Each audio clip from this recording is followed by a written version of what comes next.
Yo, what's going on, everybody? Xanthos Vice here. We are back with some more Punishing Gray Raven. I hope you guys have a great day so far. Let's see where we last left off. Shit, actually, where did we leave off? I kind of forgot all of a sudden. I think it was that we had No. Okay, I remember. Yeah, we went to Karenina's chapter, which finally got us at least a greater scope as to what Kurina was actually doing the whole damn time, and regarding Luna's absence during everything, and the fact that they actually got her. I was really surprised about that. I'm kind of disappointed we didn't really get into much detail as to how they were able to detain her, but who knows? Maybe we'll get through that later in regards to things moving forward in the story. Like maybe when all the Ascendants are reunited, maybe they'll figure out what happened. Because again, it's like the fact that everyone was depending on us in the battle against the Polyphage. It's like the fact that they didn't have anyone to even check up on us, or like the Kurino just find some way to do it without the world government and Hassett even knowing. It's kind of shocking to me. I mean, don't get me wrong. We've seen Kurino been able to do a lot of stuff under the table before, but even then, it's like during such a major event like this, it was just really surprising to me. So I was just kind of wondering about it. But anyway, we got that solved. Hopefully, I'm being very hopeful about this. This can finally put Kurino away. But considering that, what was his name? Well, the guy in charge of Kurino basically gave us the leeway in order to make the demand of the world government to trust in Karenina's instincts. I'm not exactly sure that's gonna go the way I think it is. Because again, it was either that or just risk the lives of the people on planet Earth and at the moon base as well. So, and again, another great situation where it's like, what can you think about right now? Can you think about the present, or would you rather think about the future? Those kind of decisions. Because like you can see, people will have a lot of sway. People will definitely want to take advantage to leave their mark on history and such. But then it's like you have to think about what's really going to be better as a whole. I think it was a great way to show that if we don't focus on gathering people together in the present, we won't have that sense of unity moving forward in the future when a greater calamity starts. So we're going to start ahead with this new chapter, chapter 20. I know I initially was going to do Wuthering Waves, but I was just so tired from work that I was like, shit, I need to take a nap or something. So I just went to sleep for a couple hours. I'm like, damn. Because for Wuthering Waves, I wanted to do an entire stream for the just to do the event thing, or the thing regarding Phoebe. So it's like, it was either I would have to cut it into parts where it's like they would be much shorter streams potentially, since it's like a side thing and not like a main story quest, or I could just stream something else. So I just decided to go with this, because it's like this one, if necessary, I can split into parts. But if it's a shorter chapter, because at least it seems shorter than New Divide, then maybe I have a chance. So yeah, I'm gonna go ahead and see what this is all about, because if I remember correctly, when it came to this thing regarding Bianca, from what I recall, when she tried to go help out Karenina, Nicola actually transferred her to a different city. I think it was City 15, I think? Or was it a different one? Because for one of her other companions or other team members, it seemed like it was going to be even more dangerous if it was just them on the case. So hopefully we'll see what that's going to be all about here. I'm assuming this is going to be the one where it has to do with Bianca getting into that new frame. But we'll see. So as corrupted falls, the blue-hued space falls silent once again. Subtropical fish stare at the uninvited guests through the thick glass that houses them. Threats cleared. Normal hostile signals detected. How is the life detector running? It's set up to upload the scans automatically at set intervals. Chico looks down at her terminal and finds a new imaging document. There are also multiple obstructions interfering with the signals within the detector's range. No way to pinpoint the location of a specific target. How's the hacking onto surveillance authorization going? She has no answers, just the sound of Purifying Force members moving around. What's the status on the cameras? hear them mumbling from the back of the team. Besides, frustrated about how badly your teams are working together.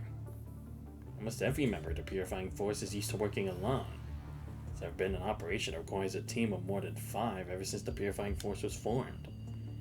Not to mention that the Purifying Force has enlisted many members from other squads, as well as new recruits fresh out of school, leading to the current situation. Damn, must be serious.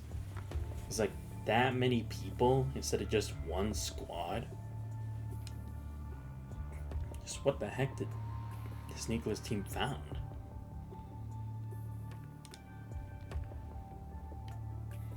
Have we gotten access to the cameras? Copy that, Vice Captain. The hacking operation hasn't been completed yet at the moment. The commotion and panic comes from the back. Your consort is staring at the terminal. Seems printed in a custom terminal. Delipo. The security system here isn't using the popular decryption method from the Golden Age. It's a bit difficult to crack it from the outside. But you can give me another 15 minutes. No, 10 minutes. Look at the corpse on the floor and her injured teammate. Chico contemplates for a moment. That's longer than we can afford. We've encountered 5 corrupted attacks already. Who can say when the next one's coming? How long will it take if we hack it from an access point within the administrative room? Copy that, Vice Captain. If I have access to the administrative room, I can transfer the virus directly to reset the system authorization. I'm adjusting our objective. Prioritize making our way to the administrative room and access the cameras. And stop saying copy that before every sentence, rookie. We don't need your habits from boot camp in the field. Copy. Understood, Vice Captain. But our mission here is to search for the Red Tide worshipping cult. Scarlet Revelation that got tricked into coming here by the Ascendants. Hives won't be happy if we can sidetrack and get them killed. Ah, one of those, isn't it? The ones that accept the end of the world. It's like damn it, what was the name of that group in Facility Reload? Damn it, why am I actually no, I would forget the name. It's already been almost a year now. Whatever. You guys remember. If they were indeed tricked here by the Ascendants, as the intel said, they could be monitoring us right now. It's already unusual that this Copperfield aquarium is still running. We should at least get the security cameras on our side. Check your ammo and prepare to go. Hey, stop spacing out. Get your stuff and be ready to go. Don't startle me, Norris. Why on earth did you apply for the Purifying Force that you're so easily scared? What's wrong with you today? You can usually hack into small cameras like this with just your toes. Getting stage fright from joining a big operation for the first time? Or is the customized terminal I gave you not to your liking? I remember that you used to need the same pillow or you couldn't sleep well. Aren't you still using Sleeping Pod 3? Is there plenty of terminals as well? My toes? Stop exaggerating.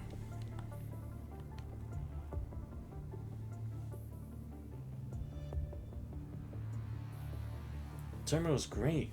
Like I said, the encryption here is uncommon. But most assets Copperfield left on the surface use the same encryption method. It's the first time I've seen something like this. Maybe the guy was getting creative that day. Or perhaps the Ascendants altered the encryption. Knock on wood, I don't want to see any Ascendants today. You're part of the Purifying Force now. Sooner or later you'll run into them. This is part of growing up, you know. You talk like you met an Ascendant before. Diliport knows the person before. Nor survived an encounter with an Ascendant with the text speech module. Diliport would have had to disable his own audio module. He would never have heard the end of it. Even though a new Ascendant pops up every other day, and many of them showed up during the Kowloon War, I still haven't met one. Kinda lucky, I guess. Luck has to continue, right? What are you still doing there, Norris? I had to go. Don't you worry even if we run into Ascendants. You specialists are rare in the Purifying Force. You'll be safe with us in the front. The Vice Captain's with us too. Not the best reputation, sure, but but her skills on the battlefield are unmatched. Stop being such a sourpuss. How can you tell how I feel through my mask? I know how you feel even if you're an abstract piece of art. Pole lands right next to where Norris is standing. Squad leader urging Norris to return to his post, pointing a gun at him. Shit. I'm coming. By the way, I request a transferal to your squad after this mission. We can watch each other's back in the future. Don't you jinx it. Back at his terminal, Delapo looks... Sorry if I keep pausing after saying it. It's just like I'm trying to see how I'm pronouncing the name, if it's right or not. It's like that's why it's taking me a while to like accept like am I saying it right? But I'll just say Delapo. Just because it's like it'd be too confused. It would take too long for me to actually try to pronounce it correctly. Looks up casually and finds a tropical fish in the tank staring at the troop of purifying force members. This antique of a facility from the Golden Age is still running without issues, even to this day. Out of nowhere, Deliber suddenly wonders if the fish in there are considered the humans some aliens trapped in their own glass cages. Members of the Scarlet Revelation believe the dead are reborn in the Red Tide. As it pertains to their memories, data, and consciousness, the Red Tide projections are considered echoes of their lives. The difference in their forms and living habitats make it impossible for them to communicate. Just as a fish cannot understand humans, humans cannot understand the lives in the Red Tide. Wait a minute. Why is there fish in there? The facility might have been running, but how can fish survive this long for anyone to look at? Oh my god. I was actually thinking for a second. I was like, wait, hasn't this place been abandoned for a while? How would they even be alive? They need to eat, right? And so how would they even do that? Well-maintained graveyard like this. Should be nothing but rotten corpses. It's gonna be corrupted fish again, isn't it? This has gotta be Cinderella's doing. Developer walks away from his team, slowly walking toward a group of fish that had been staring at him. As he gets to close, the fish approaches. Thousands of fish appear to the glass on one side, transforming giant insect-like combat back. Between the eyeballs filled by their colorful bodies. Thousands of eyes slowly turn, tracing Developer's footsteps. His reflection gradually expand, twist, and transform. One of those insurgents is self in their eyes begin to melt like butter. All the bone and flesh crumple away. It's like a skin floating in the water. Not feels feet anymore. The vaguely humanoid-shaped figure approaches the glass wall that separates water from the air. As he gets, the more blissful he feels, as if every organ in his body is screaming with joy. His consciousness will be liberated from his cage for a sky of freedom. His body will break the chains that bound him and sprout a pair of wings. Just a little bit closer.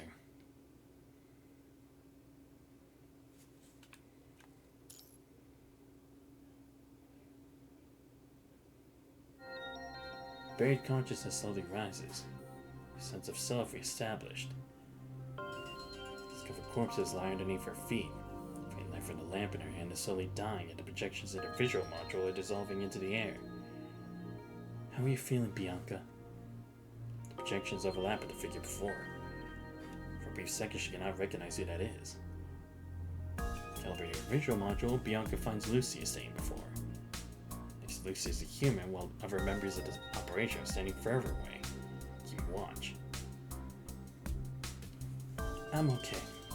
Were you the one that terminated the Phantom Tracer, Commandant? Yeah. Oh, wait, this is... Huh. I didn't know this was a frame for Bianca. Or maybe it's just a new coding. Maybe that's what it is, because it's like, I never seen Bianca like this, at least not in game. She looks at now darkened lamp and frowns. Your mind was extremely unstable back then. The mind connection might not make it in time. So I authorized to stop the tracer first. Oh wait, no, or is this like her new frame, like initially before it transforms into something else? That's when Bianca realizes that her mind is currently connected intricately through a special network. Is her mind deviation so severe that she didn't notice this earlier? A timely assessment, Commandant. After viewing some events that took place here through the Phantom Tracer, I began to experience hallucinations. Could be a handful of bionic fish in the giant fish tank, beyond considering that the thousands of tropical fish she saw earlier were her hallucinations. My mind is stabilized now. You can stop the deep mind connection, Commandant. Alright. Compared to the Spear of FOS, this tracer has a much higher risk of mind deviation. You should rely on it less, Bianca. I agree with Lucia. At least now we know what's the longest duration we can use the tracer for. Asma from Vesalius had mentioned that if we can stabilize the mind through a deep mind connection in time, there's no fear of a mind deviation. Don't take unnecessary risks. Don't worry, I'll use it responsibly. It's too hasty. We're underprepared for this mission and this new frame. Oh, so it is. It is a new frame. Maybe it's in an experimental phase? Because, I mean, to be fair, everyone's needing a glow up at this point. Thank you for your hard work on the last mission. You mentioned in your report that Lithos has some unique insights of the Red Tide. Seems to believe that the lives taken by the Red Tide are completely gone. They merely live in another fractured form. Seems to match what Noan said. I suspect that the incident at Copperfield Aquarium is the work of the Ascendants. Oh, we're talking about Lithos already? Okay. This probably has to do with the floating record stuff, right? Because I did see it's like I should be doing some of that in like the chronological order as well, but I haven't been doing it. I'll make sure that after I either after this chapter or the next one, I'll start doing the floating records, so then I can add some more information. Because I think it's like that also adds a bit more like background information as well. Maybe that's where this interaction with Lithos would be. It's like I haven't met him or met them yet. It's like I know I will much later in the story we reunite with them, but I haven't actually met them yet in this cycle. Copperfield Aquarium. You heard me. That's where you're going next. The truth is, the Ascendants aren't just targeting constructs with their rumors. They've also swayed some scavenger groups that hold similar ideals. Scarlet Revelation. It's a new group that believes the Red Tide can resurrect the dead.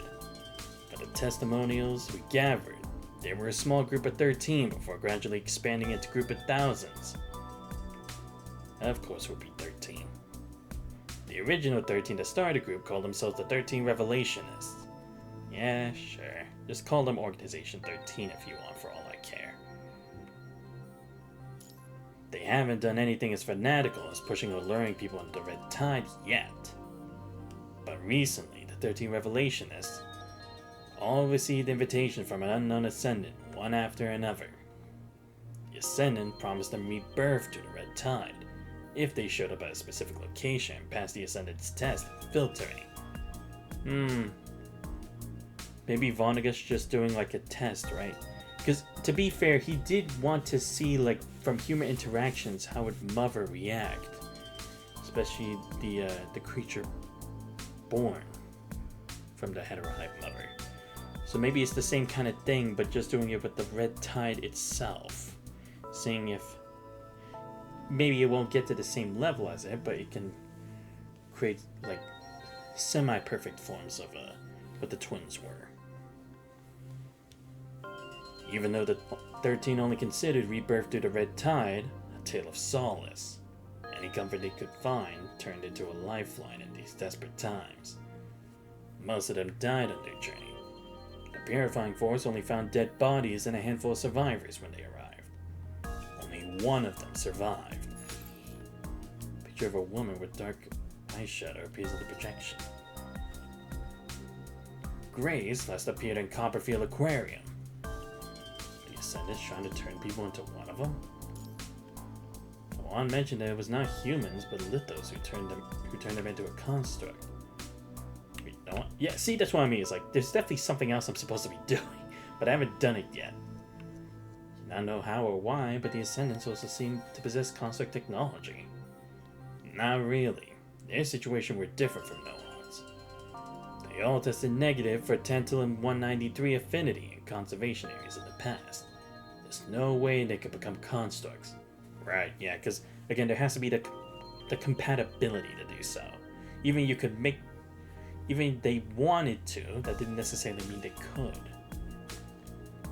And we found that the technology used on Noon's frame was more or less identical to ours, apart from the anomaly in his mind. In theory, even the Ascendants couldn't turn them into constructs. Nonetheless, we couldn't just watch as our own were sacrificed for some Ascendant conspiracies. We sent a team of purifying force to investigate the aquarium, but they also disappeared. Even Chico? Yes. This is Chico. We're no longer detecting any corrupted signals at the entrance and the surrounding 1 kilometer area. Begin the investigation on the Scarlet Revelation now. That's the last recording we received. We want you to continue Chico's mission and investigate the Scarlet Revelation and what the Ascendants are after at Copperfield Aquarium. Try to rescue as many survivors as possible. Understood? Any questions? I have one, but it's not mission related. What is it? It's about Lee. So many questions you want answers to, you have no idea where to begin. Perhaps seems to know what you want to ask just at the mention of Lee. I understand your worry, but I can't tell you too much yet. I want you to know that we're doing everything we can to prevent another Imperia. The real hope is the people who created all of them. Your words at the Parliament didn't just impact people's opinions on the 0-point engine on the moon. So, trust our people and give them more time. Oh, okay, so they finally started on trying to do the same thing for Lee. Because again, he was also supposed to be another candidate, right? Because it was either him or Liv who was going to have to go through that new frame. So I guess they already started with it. I'll go get ready. I see, and that's why we're teaming up with Bianca here. When the transport craft is dreary, most members of the Purifying Force aren't speaking. Their brief interactions quickly revert to silence. Recognize some faces from previous missions. Some you don't know. Seem to be new recruits who just joined. You're perhaps most surprised by their captain. Bianca, your frame. Bianca's in a completely new form after being severely injured in the previous battle with the agent. Not surprised to find her as the captain of the squad. Surprised to find her using a frame you've never seen instead of the Veritas frame while the Zero frame is under repair. Even her bow has been replaced with a sword staff. Our mission takes place indoors this time. Since a bow isn't the most optimal weapon of choice, I've been provided with alternative equipment. By the way, Vesalius asked me to give you this. Familiar looking connection device. Is this the improved deep mind connection device? Why do we need it? I'll explain later. Please wear your seatbelt first, Commandant. Phantom Tracer. That's right. It's the new technology at the core of the Stigmata frame. According to Bianca, the lamp-shaped Phantom Tracer can help her reconstruct the past in the set area. Oh, I see. So almost like a projection of a simulation. The Spear of FOS that Greer even could do the same, as long as there's functional digital devices on the scene, if this is all the Tracer's for. But unlike the Spear of FOS, the Phantom Tracer can read part of the data stored within the punishing rods before deciphering it, with an enhanced version of the Spear of FOS. Oh, I see. Right, so we were able to advance the fact of absorbing it, and we can at least understand some of its data. Nowhere near to what ASNet is, but it's a start. Limited by the construct hardware, we cannot perform the same kind of analysis and simulation as a dedicated machine. A machine like that, however, is easily infected by punishing virus, which limits its mobility. Ah, I see. So that's why it's better to use it with an actual construct, because at least we can have some resistance. And with a deep mind connection too, the commander will be able to hold it even stronger. The Spear of FOS Asimov invented can be used by constructs, but it only works on the data stored inside functional digital devices. The Phantom Tracer fills the gap between them. Given how the surface is filled with a punishing virus, you can use this tracer to figure out what happened to an area in the past. So the punishing virus is capable of storing data? Now that I think about it, the red tide projections have proven to show similar traits. According to the researchers, they've been investigating this property of the punishing virus for a long time, dating back to before even the red tide was first discovered. But it wasn't until no one's recent appearance that gave them the final piece of the puzzle. Using the Phantom Tracer will lead to mind deviation? Though you don't understand how it works, it's clear to you that deciphering information for the punishing virus is not easy as clicking open a document from a terminal. Yes, if a deep mind connection isn't established after running the tracer for a certain amount of time, it can lead to permanent damage and deviation to the mind. And given that the deciphering process involves the punishing virus, establishing a deep mind connection while the tracer is running exacts a heavier toll on the commander than usual. How long do we have? We don't know yet. You don't know. Hold on. Bianca, has Stigmata been calibrated and tested in simulations? No one only arrived at Babylonia a while ago.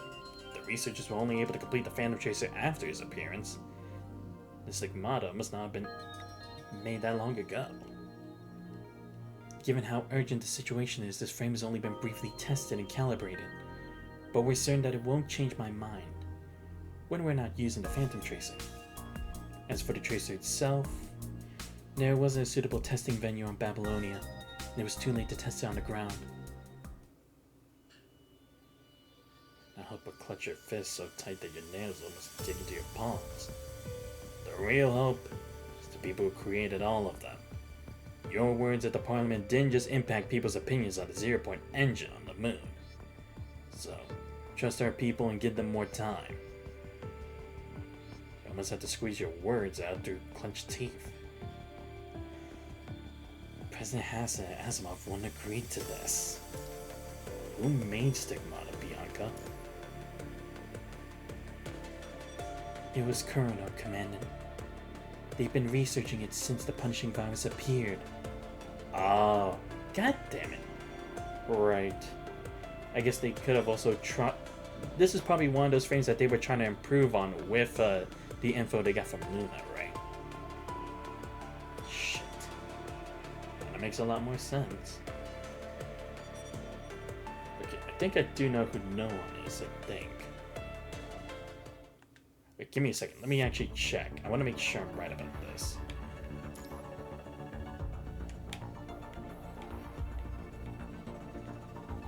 Because if no one's who I think it is, then it definitely is the floating record stuff that I need to do. Yeah, it is. Okay, yeah. It is the floating record shit. Damn it. Of course it would be that. Yeah, this one probably, Cinder Burns. Because this one had to complete chapter 20. I see. Yeah. Fuck. Okay. So yeah, after I finish chapter 20 or 21. And we'll save for after 21, because then it's like I can just do 0 to 3. Then save these other ones for later after I catch up on all the other parts. I did not honestly think there was going to be that much shit going on. Alright, well, now that I understand that part, it's definitely going to be a bigger project to do later, but hey, it is what it is. I'm curious. Crazy words.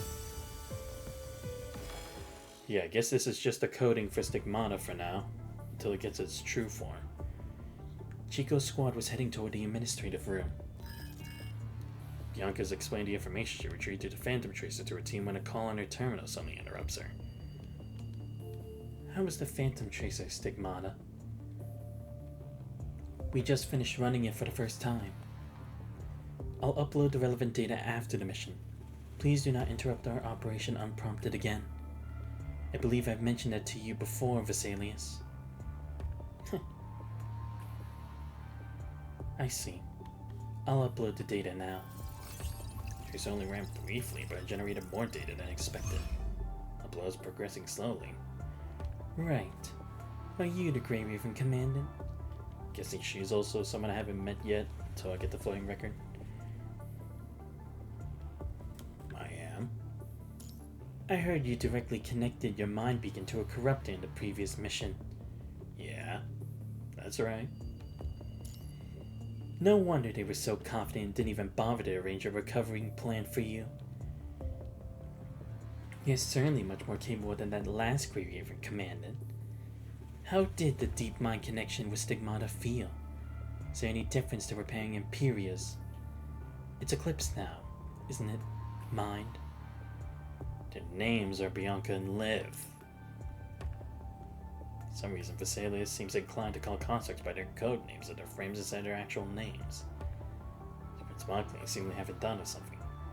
Singing the same tune, are we? A familiar appearance would help stabilize the mind. Recognizing your own face will keep the mind from deviating. I thought someone who spent every day and night with constructs would stop fooling themselves at some point.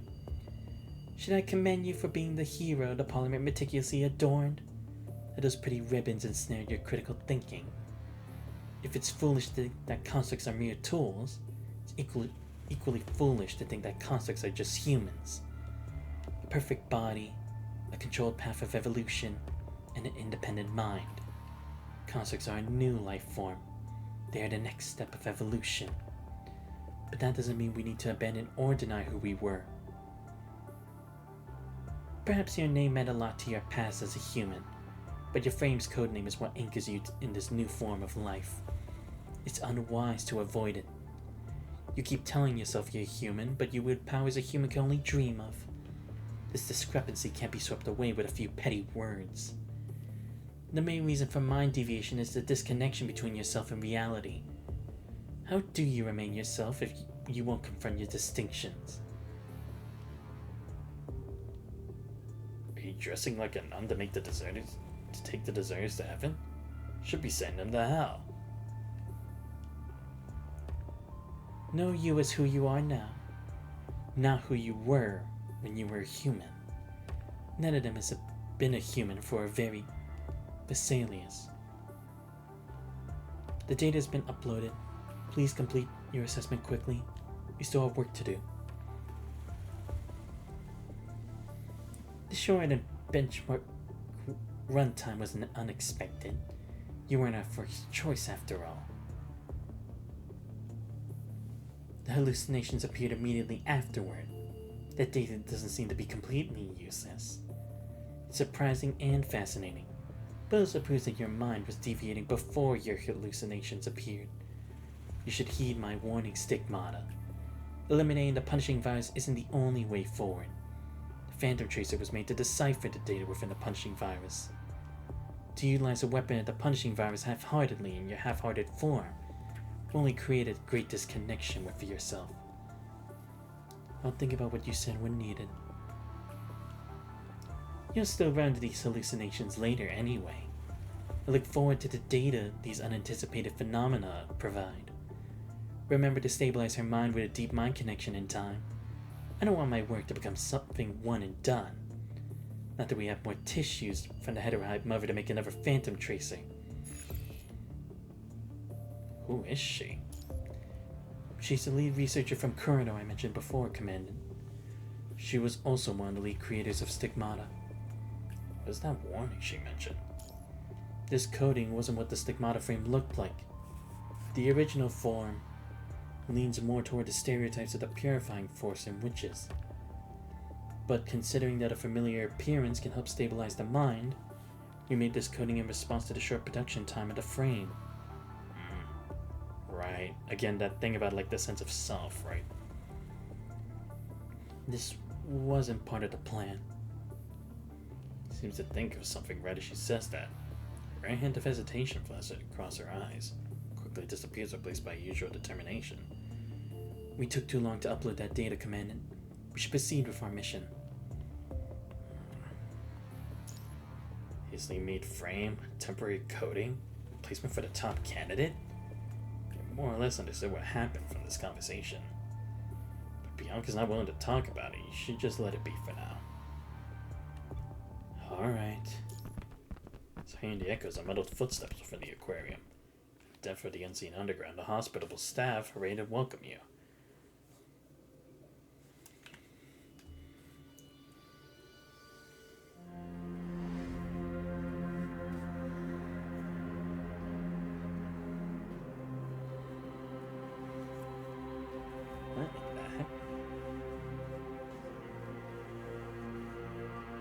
Dear esteemed guests, welcome to the Copperfield Aquarium. This area is currently closed for repair. Please accept our apologies.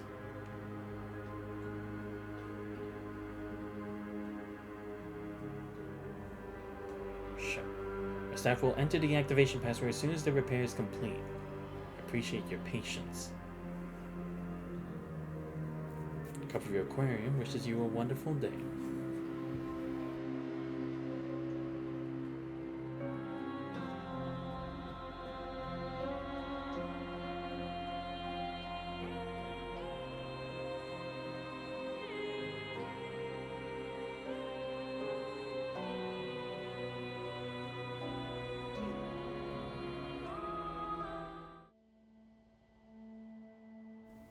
What in the heck was all that?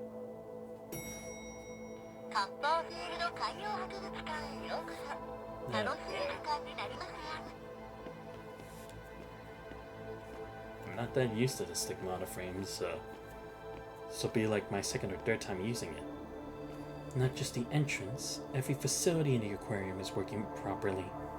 There's still a small amount of punishing virus lingering here. We can use the Phantom Tracer to look into it later. Oh, here we go.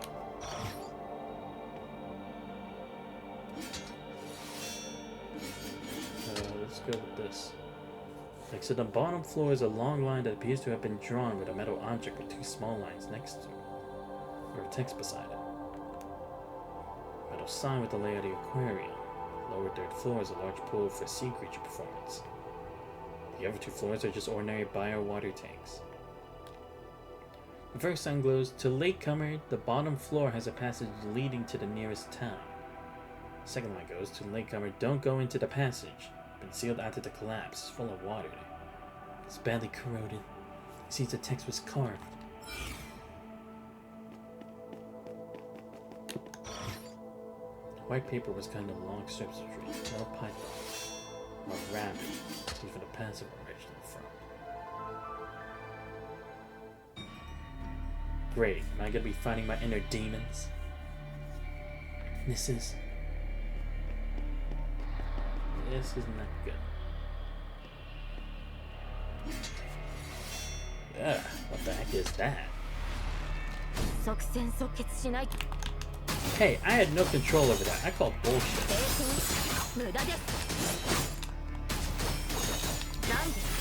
Didn't expect them to come at me. Is there an adaptability issue with the Phantom Tracer? What? No, I perfect dodged that. Don't you dare lie to me. He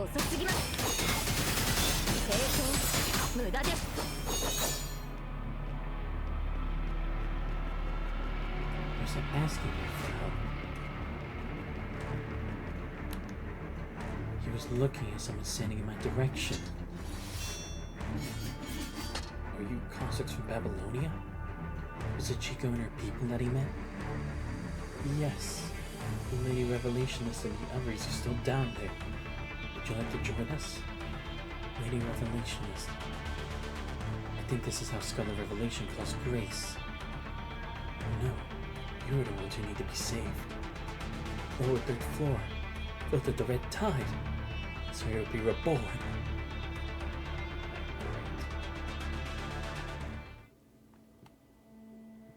This is all the information we can get. Opens their voice recorder, but only Gasp with Fear will record.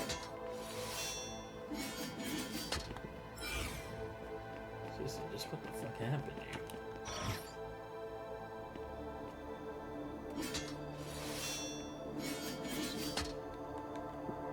It's not from the aquarium. There are battle marks on it. The candles won't last so long. Someone's been replacing them.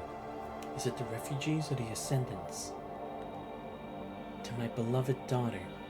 Seems the text was left by the owner of the aquarium. Okay.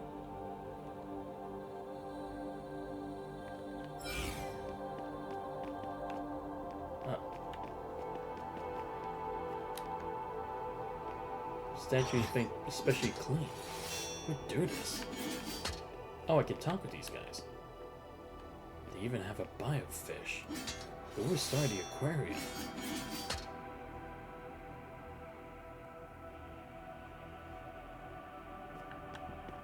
It's strange.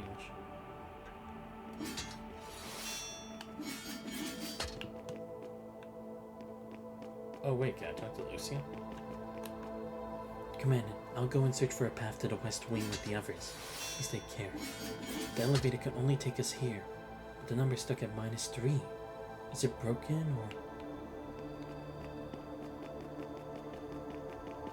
Talk to this guy. Is this a candle? Seems someone's replaced the old one. Right? So then this is the last one. The current is too strong to pass through. See if we can find another way. Huh? Ah, great. You need to be sad. We have new lives now. This isn't what I wanted. Come closer.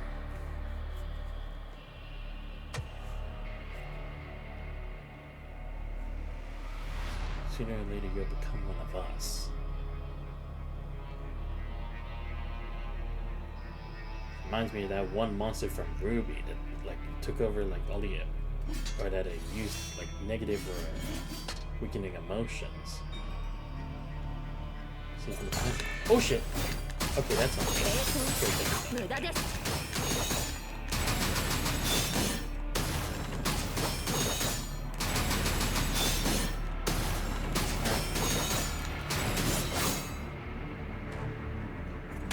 Nope. What? I'm not even good perfect for that. Nah, that should have been perfect. That called bullshit.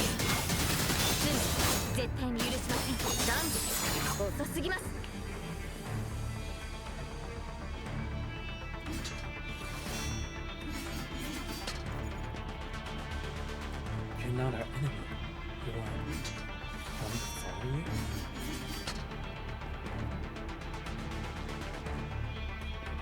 Secret path? Oh. This place. 4-digit password required. I don't know any password.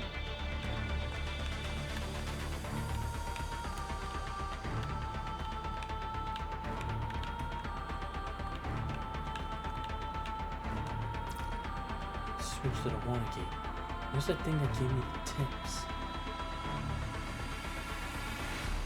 Wait. This is all the information we can get. What's the situation on your side? Still in the West Wing, but we found traces of survivors as a byproduct. Wait, was it this? Whatever. It's not. It was sealed from the other side. The punishing virus concentration here is very low.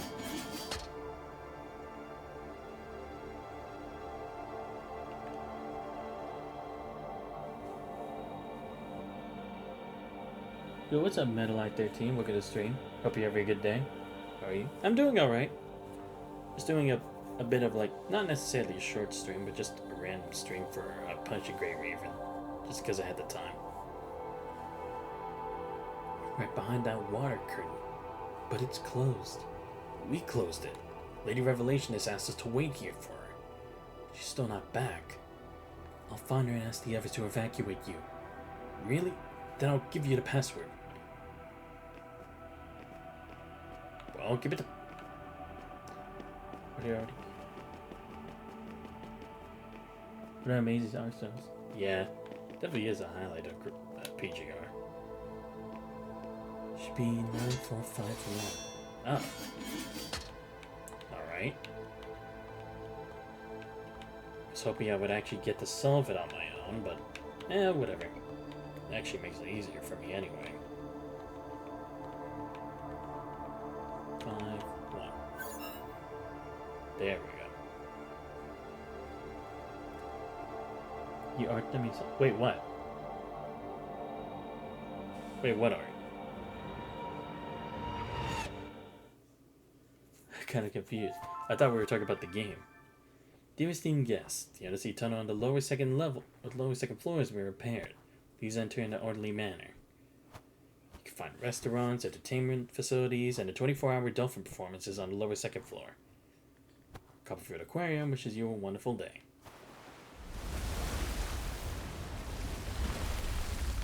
Water curtain lifts the tunnel to the lower second floor appears before you.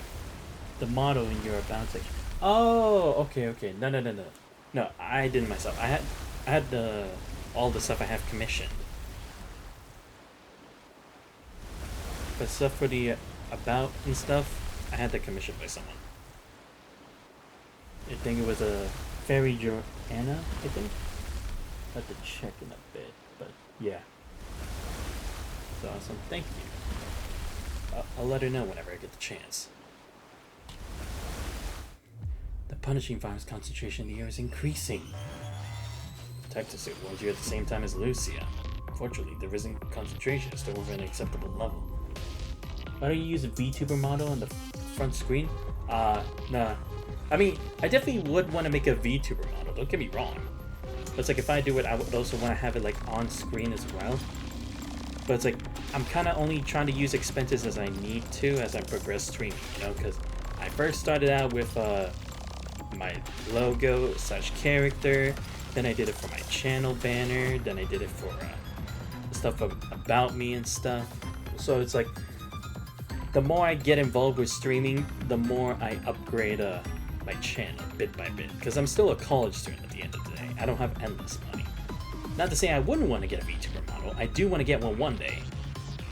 But again, I had to limit myself or else I'll just dedicate too much to the channel. It's like, I'm not being as serious about it. When I get a more consistent schedule and once I'm done with my studies, I definitely would get a VTuber model. A LeBron center from the red tide through the tunnel. I'll make that help and turn and stare at the fire alarm logs covered in children's graffiti at the end of it. Try to red and black matters covered with decorative illustrations like splashed ink. Dark red slime oozes out from underneath as the LeBron center is made physical. Slogan banner is so expensive? I kind of got it as a deal because it was from a follower on my channel, and we made it like a deal at the time because I think it was like around the holidays or something like that I got those upgraded, because I think that was like a year ago that I got those. So yeah, it wasn't too bad, honestly. But again, I got the logo and banner as one pair from one person, and I got the person who did the stuff like about me and the my information stuff, like the art of Acheron, from a different individual. So it's from two different people. Also artists? Cool. Love to hear. Those are your jumbled heinous whispers. From your assigned blade, removing the door to the alarm box entirely. Is that logo and banner for you? I don't know. I mean, not saying I don't want to, but I feel like if I were to upgrade that stuff, it's like also when I would get a VTuber model one day, because it's like, then it's like the whole channel would change, you know? It's like everything would have to be centered around it. But again, it's like, I could look you up for like maybe a later date sometime in the future. I can't promise anytime soon, honestly, because I'm too busy playing other games, paying for my studies and stuff, but hey, you never know.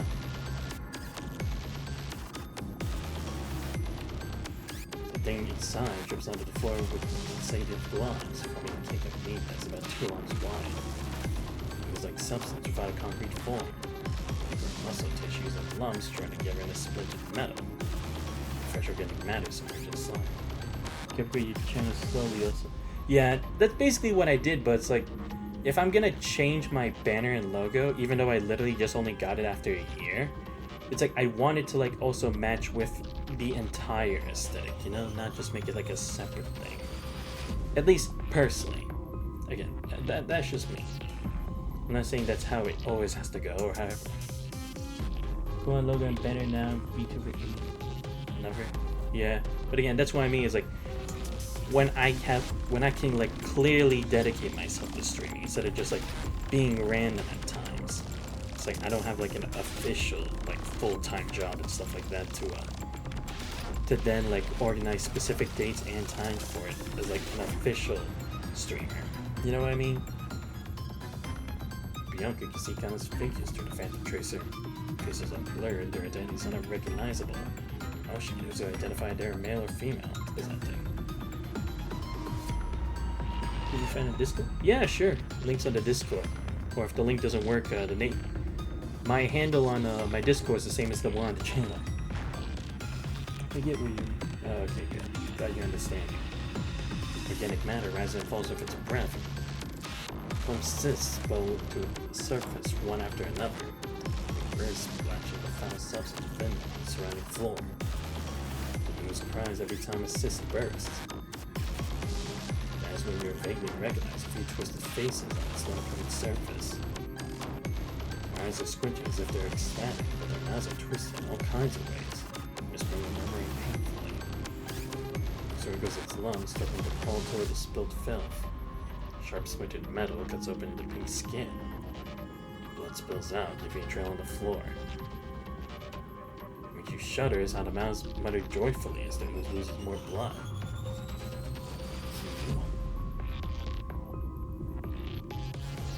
They're suffering. When a purifying force member takes out a flamethrower, wipes away the cursed filth before you with a 2800 degree fire. Burn the char, the metal hidden underneath the lumps is revealed. What is that? It's a metal plate with the end of her sword stuck to a burning body. Looks like a tag of a construct. The weight of material blending with the metal, Bianca sees a name. Her? Oh, the one from the vision. Who's calling me? Except for the cold hard floor, looking for the voice that was just calling me. It's inside a regular lounge room. But for the usual furniture, there are all kinds of terminals here. There's even a medium-sized personal computer for the golden age. It takes some time to sit up as he discerns how stiff his body is. Can you use any? Oh, yeah, sure. Okay, yeah, 1 second. Let me check on my Discord what's the official handle, and then I'll put it in the chat. Make that easier for you.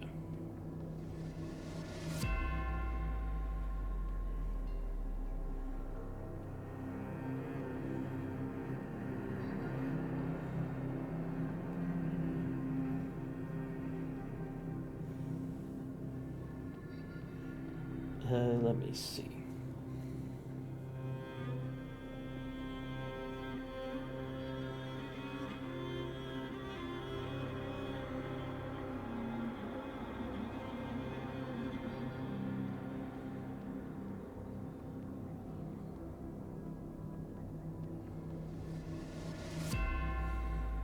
Alright, I put the name on it. Did you need the number too that it shows on it?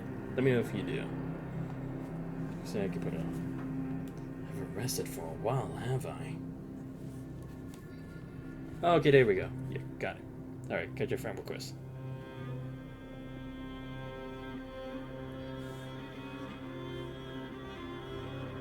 Alright, gotcha.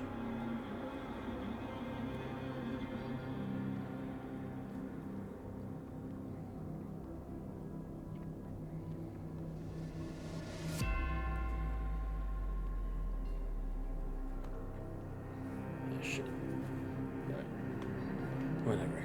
I should go. Delbert opens the door and falls. Damn it. How did he send to get here from so far away? Royce is running inside the tunnel as quickly as he can. Can I show you that my paint already designed for everything? Yeah, sure. Like I said, I'm always up to having options for people I can have commission stuff for me later in the future. Again, like I said, can't promise it'll be soon, obviously, because I still gotta focus on my studies, but again, I can look for it in the future. Signs of infection, vital fluids of different colors, and charred wounds cover his body. Norris's squad finally escaped the Ascendant's pursuit of a bombing. In return, everyone but Norris is now buried underneath the crumbled aquarium. Norris only managed to escape because he was lucky enough to not be caught by the mechanical arm. Oh, Norris is that other guy. He was the one talking with Delbert. Comps is busted as well. Gotta get out of here to inform the others. Calling the hellish scene on the lower third floor, even someone like Norris can't help but shiver. Damn it, I was supposed to be on the front line. Why was a specialist like you rushing in? Delbert clutches the broken tag in his hand, his anguish turning into motivation to move forward. Ah, that must have been Delbert's tag. The aquarium is filled with the echoes of his curses. Skipping sensors detect the faint grating sound. There's empty six clip at a dark corner without hesitation before rushing up and striking with his standard knife. His blade cut through a tofu-like texture before smashing into the hard floor. What the hell? Off target, 0 points.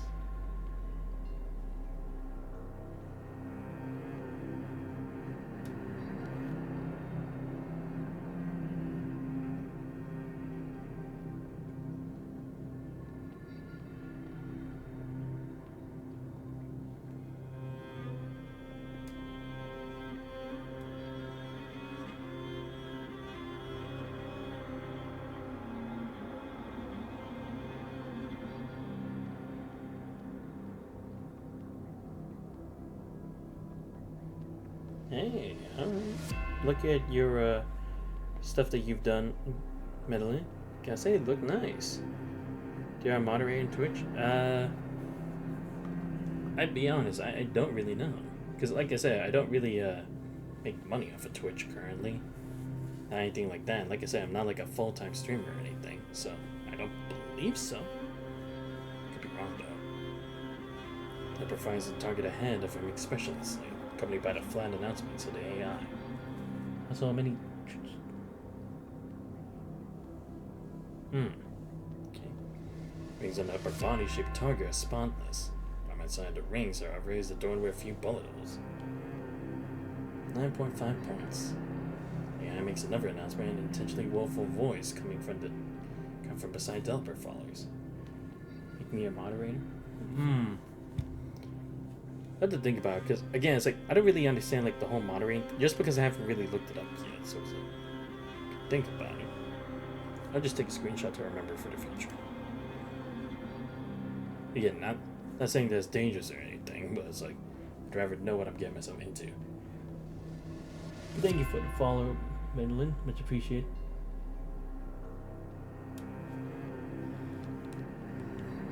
Although Dilbert cannot immediately remember the person's name, he still responds automatically. That's enough. Isn't your previous best score 8.7? Don't get mad at me for your poor performance. Come on, Sourpuss. Our enemies on the surface might not be humanoid, right? And think of it this way. The enemies can't hold their weapons and hit their arms, right? Better than not hitting them at all. That said, I think you actually hit closer to the legs there. You're worried, but yeah. I'll look that up later after stream.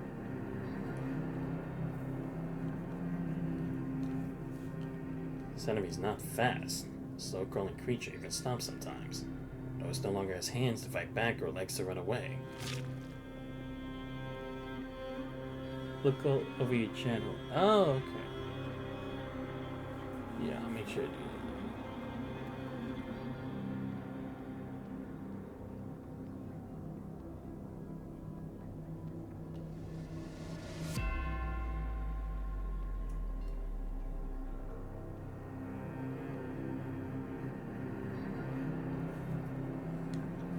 Slime shot from the monster immediately melts away Norris's tantalum-made limbs.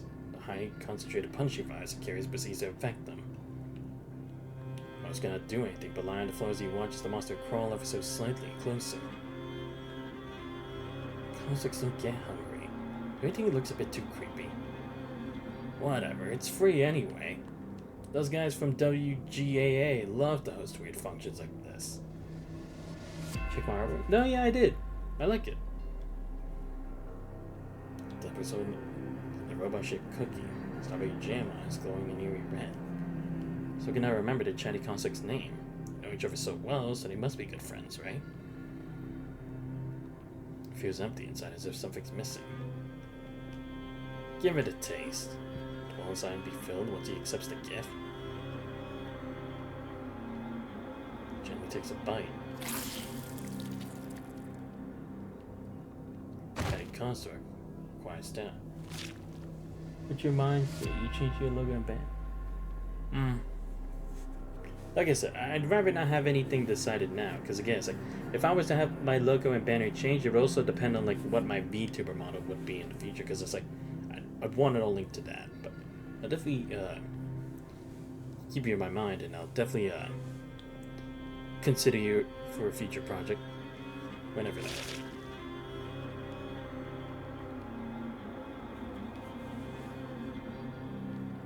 Tastes alright. What do you think? Norris? Prepared as she might be, Bianca still cannot calmly observe what was unveiling before her.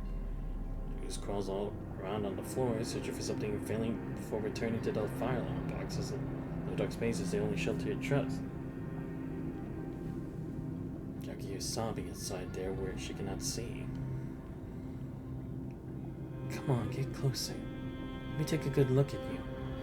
Bianca works towards the voice compelled. That's it. There are so many of us here. Come closer and you'll see them.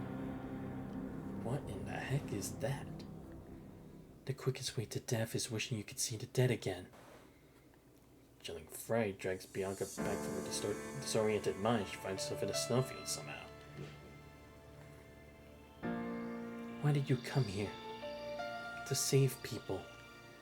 The voice behind her, Bianca fights not to look back. Is this my memory? Do you like the snow? Our attachment to the living clouds, our judgment, resulting in irreparable loss. Our feelings for the dead make us weak, be they fear or longing. Only if we are indifferent to death can we stand against those fearless monsters. But we will become monsters ourselves. Only monsters can defeat monsters. There have to be other ways. Chico's tone is uncharacteristically gentle. Bianca suddenly realized that Chico and the rest of the purifying forces seemingly stopped calling her on the offense there after some particular event. We're meant to be accustomed to goodbyes. No matter what happens next, no matter whose life you take, even yours. That's right. Feel free to mock me if I become corrupted one day, loudly. To push Bianca from behind, she falls into the blizzard, snow clouding her vision. Please. It's the roughest Chica's last words. How are you feeling, Bianca? I'm fine now. Commandant, there's something we have to report right now. Damn. So the entire purifying force is taken out already? Shit, man. Honestly, kind of surprised. Crimson concurrent.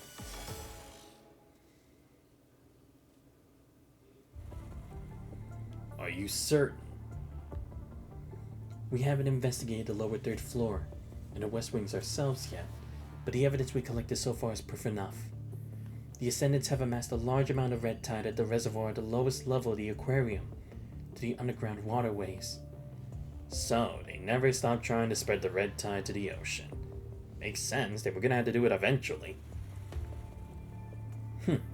So they've been spreading those rumors to draw our attention away from this. Saying the red tide to the ocean through the waterways otherwise would be ineffective, easily detected by our satellites. But we'd be powerless to stop them. They released the red tide after amassing a large volume, no matter how quickly we detected it afterward. The result of the simulation is in. I'll skip ahead to the conclusion. At maximum capacity, the amount of red tide they release will contaminate the entire ocean in 2 months. Can we hit them with the longest arsenal as we did? I'm afraid not. The red tide isn't exposed to the surface this time. There are high-strength structures and a sizable volume of water above it.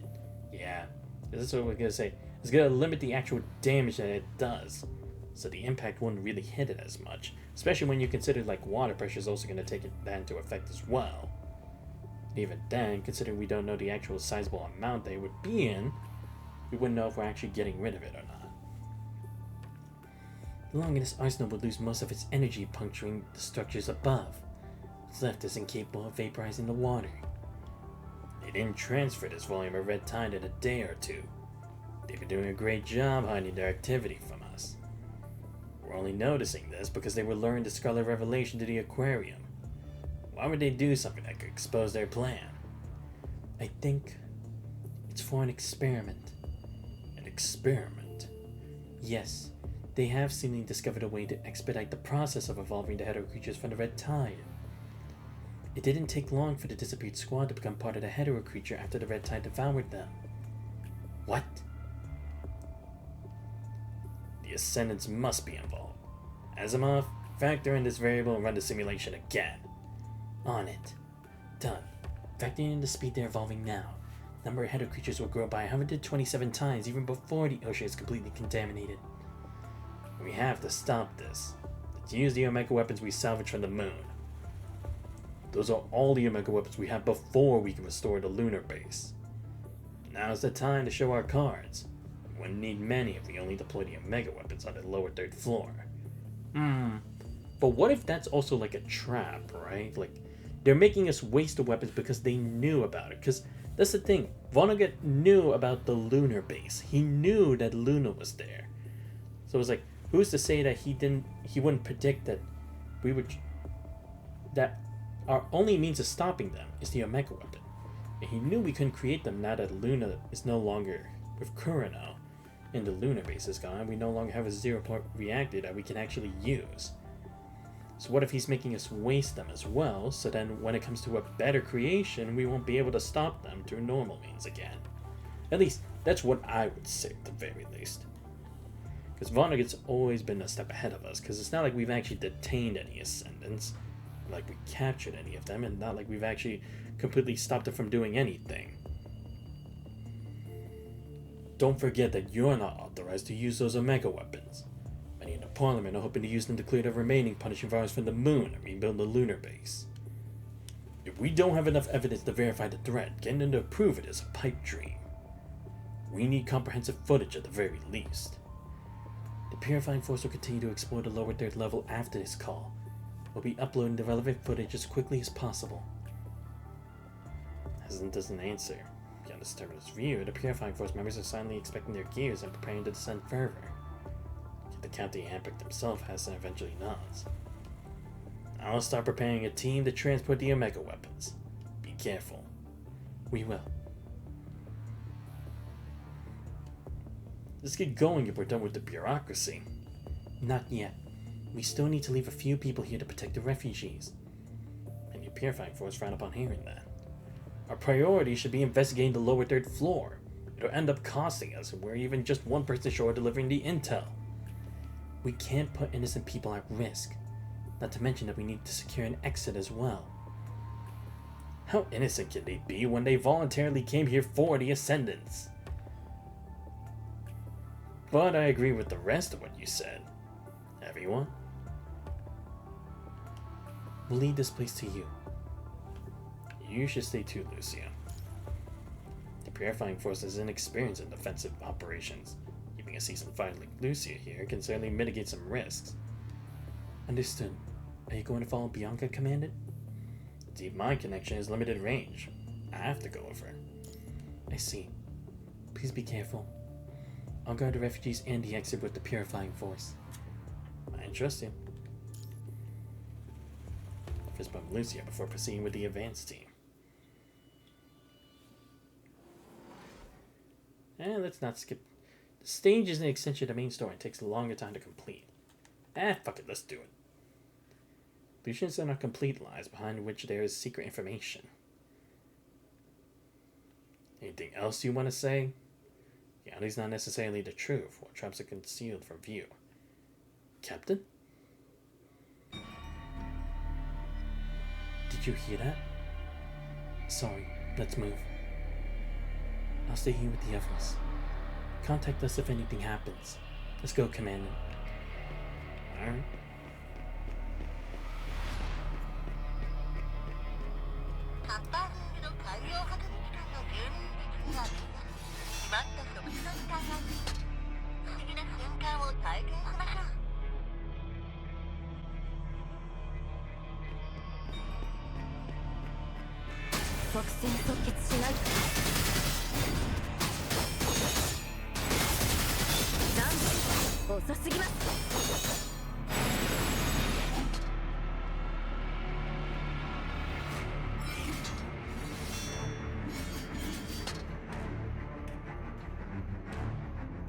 This is a memory.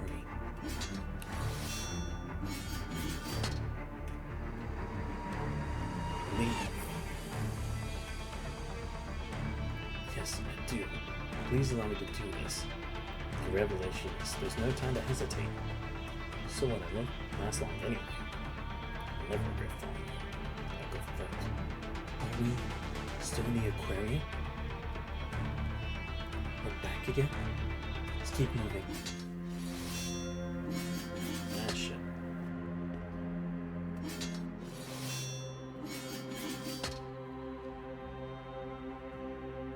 Welcome. Seems for the passive immersion front. What the heck is that thing?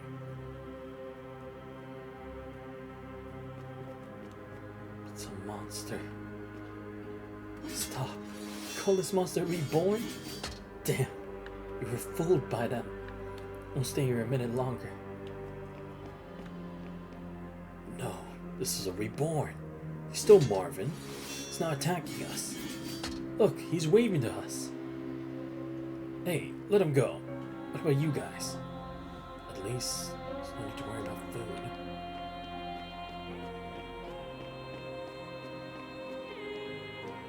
Where are you going? Let's keep going. It looks like those hetero creatures out there returned from these scavengers. But it seems this is not where it took place.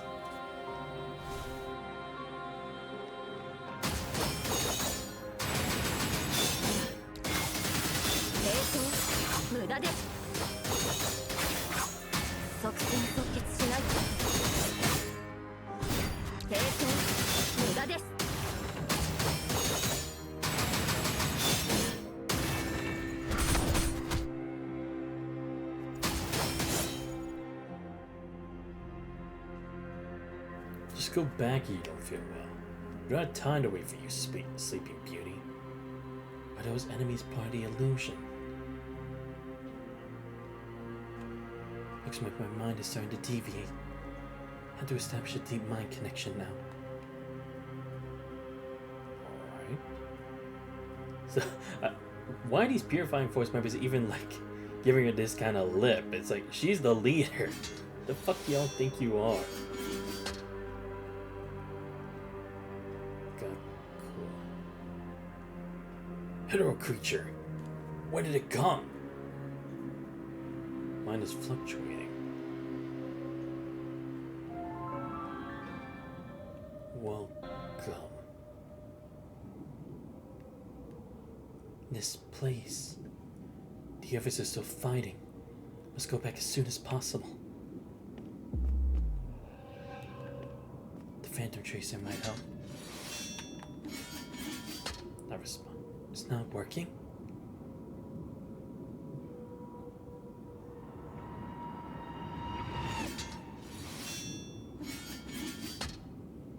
And here comes another Phantom. Marvin. No. Miller. No. You were Lacey. But then, who are you? I'm you. No, we're rabbits. No. Their memories are completely messed up. It's Coral.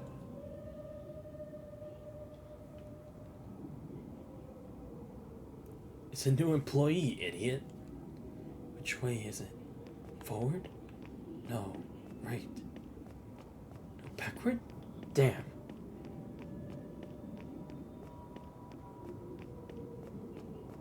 What in the heck is this place? Oh my god. It came before we noticed but didn't attack us. Behavior patterns of hetero creatures is getting weird.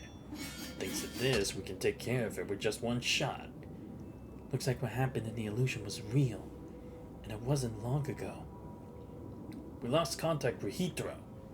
Initiate rescue operation. Wait, we have another way to do it. Commandant, I want to use the Phantom Tracer again.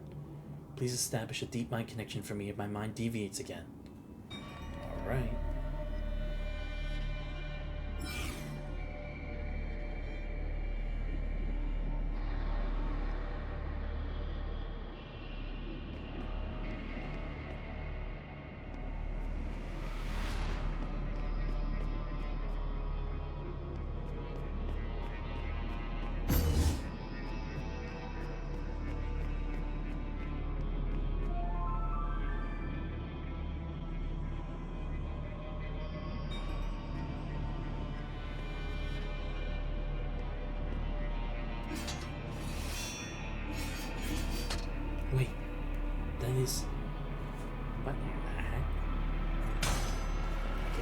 Say this again. Are you serious? There's no way I'm gonna make it.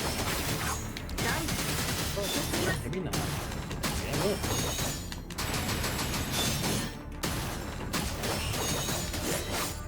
Why are they attacking each other? That was close. I almost got eaten by that. Now, Wuhan.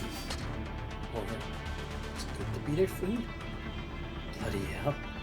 Let's go to the dolphin show. Let's welcome our new member. Precious Bones.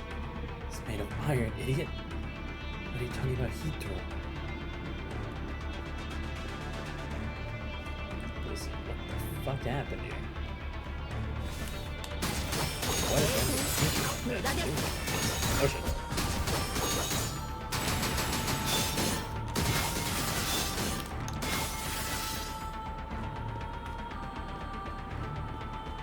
Catch up. It's close. I can't get in. Notification failed? Does it mean I have to use the Phantom Tracer on the body? Ah. Where? Oh. I see. I was about to say, it didn't give me anything.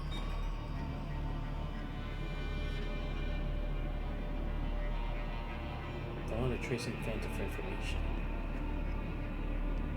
He seems to be afraid of something.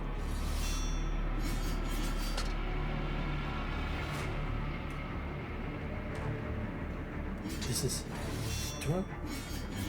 Those on duty have left. No one's watching the door. You'll be punishing you don't find someone.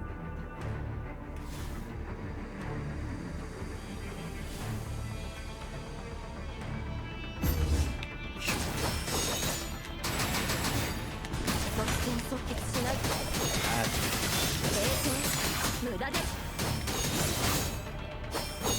we done here?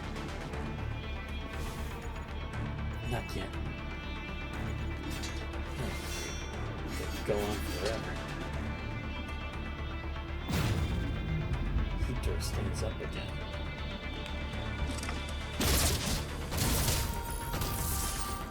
Anomaly should be eliminated.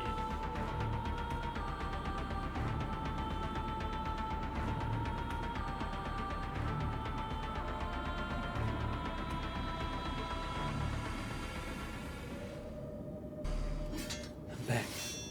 Deep connection was established just in time, Commandant. How's he doing? I think we've lost him. Where should we go? Let's collect his body at the Dolphin Show Hall. Investigate the missing concert soldiers. The concert is on the missing member list. There should be others based on what I saw in the backtrack. There are bite marks. Who exactly are you?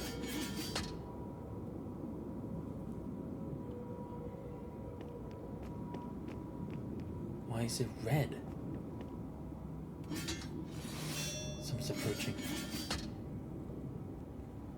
Wait, one of us is missing.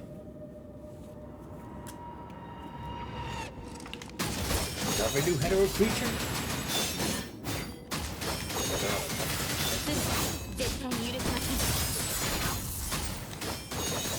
I've seen this creature before in the backtrack.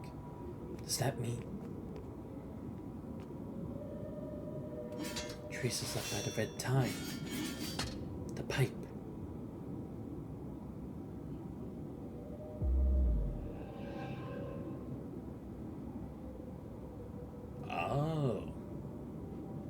Doing that. Ah, shit. I see. That's how it's. That would actually make a lot of sense. This is how the team disappeared. Rest in peace.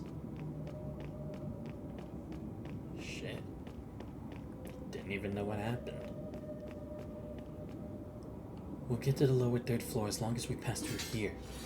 We're probably gonna fight some ascendants, Commandant. So please help me establish a deep connection to stabilize my mind. I want to fight in my full form. Alright.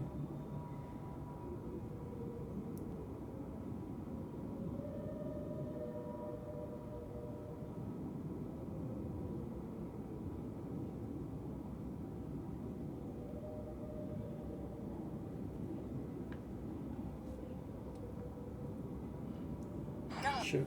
バイオリンク入れさせたら間もなく再燃です情報にお急ぎください楽しい時間になりますように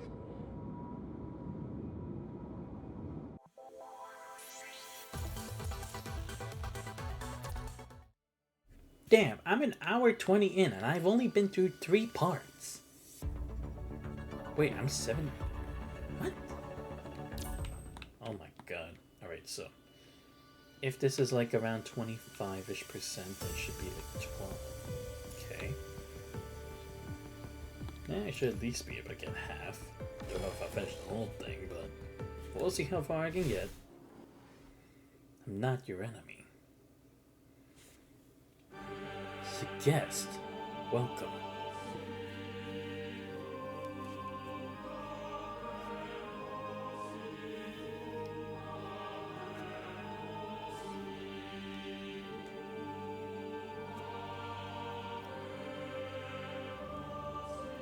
See, what the fuck is this?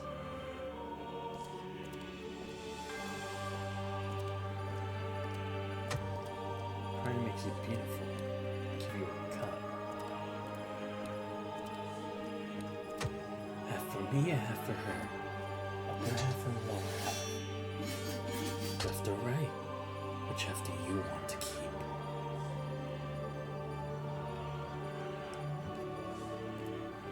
Am I seeing this because of the Phantom Tracer?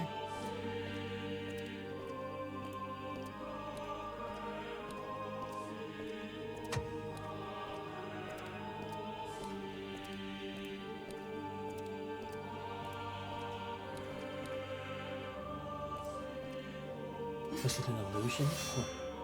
No. You're recalling someone who's not here. Come and join us. Toss away all weaknesses and shortcomings. No one will hurt you. You'll be where you belong.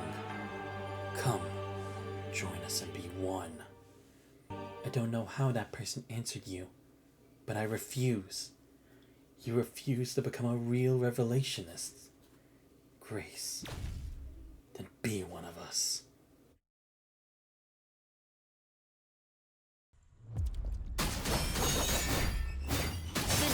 絶対に許しません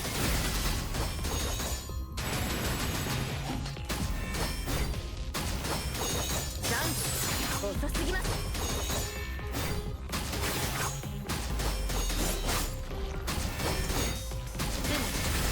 即戦即決しない抵抗無駄です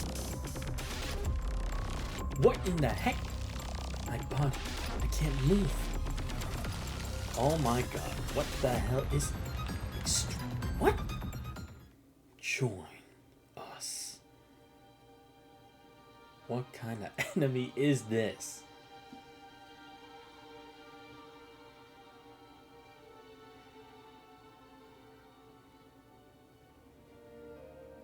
We prepared a welcoming feast for you. Break the shackles of flesh and the walls between hearts. Open.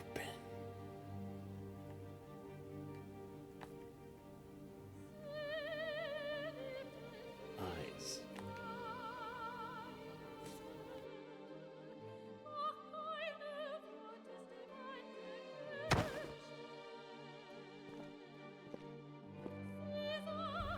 You are... Is this a data space created by the Phantom Tracer? I didn't even activate the device. I have to get out of here before it's too late. Oh, just this. And the Phantom Tracer is reacting now?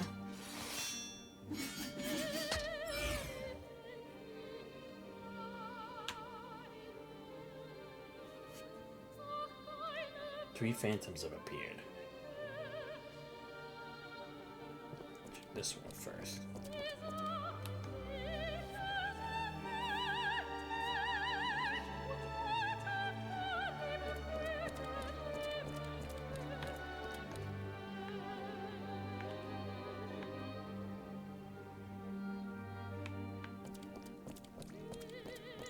This one.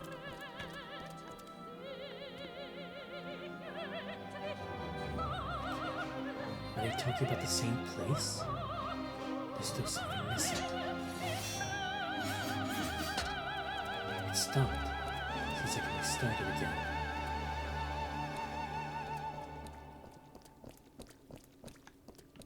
You've broken your word. Huh? Oh shit! I didn't know this was here. Struggle is a waste of time.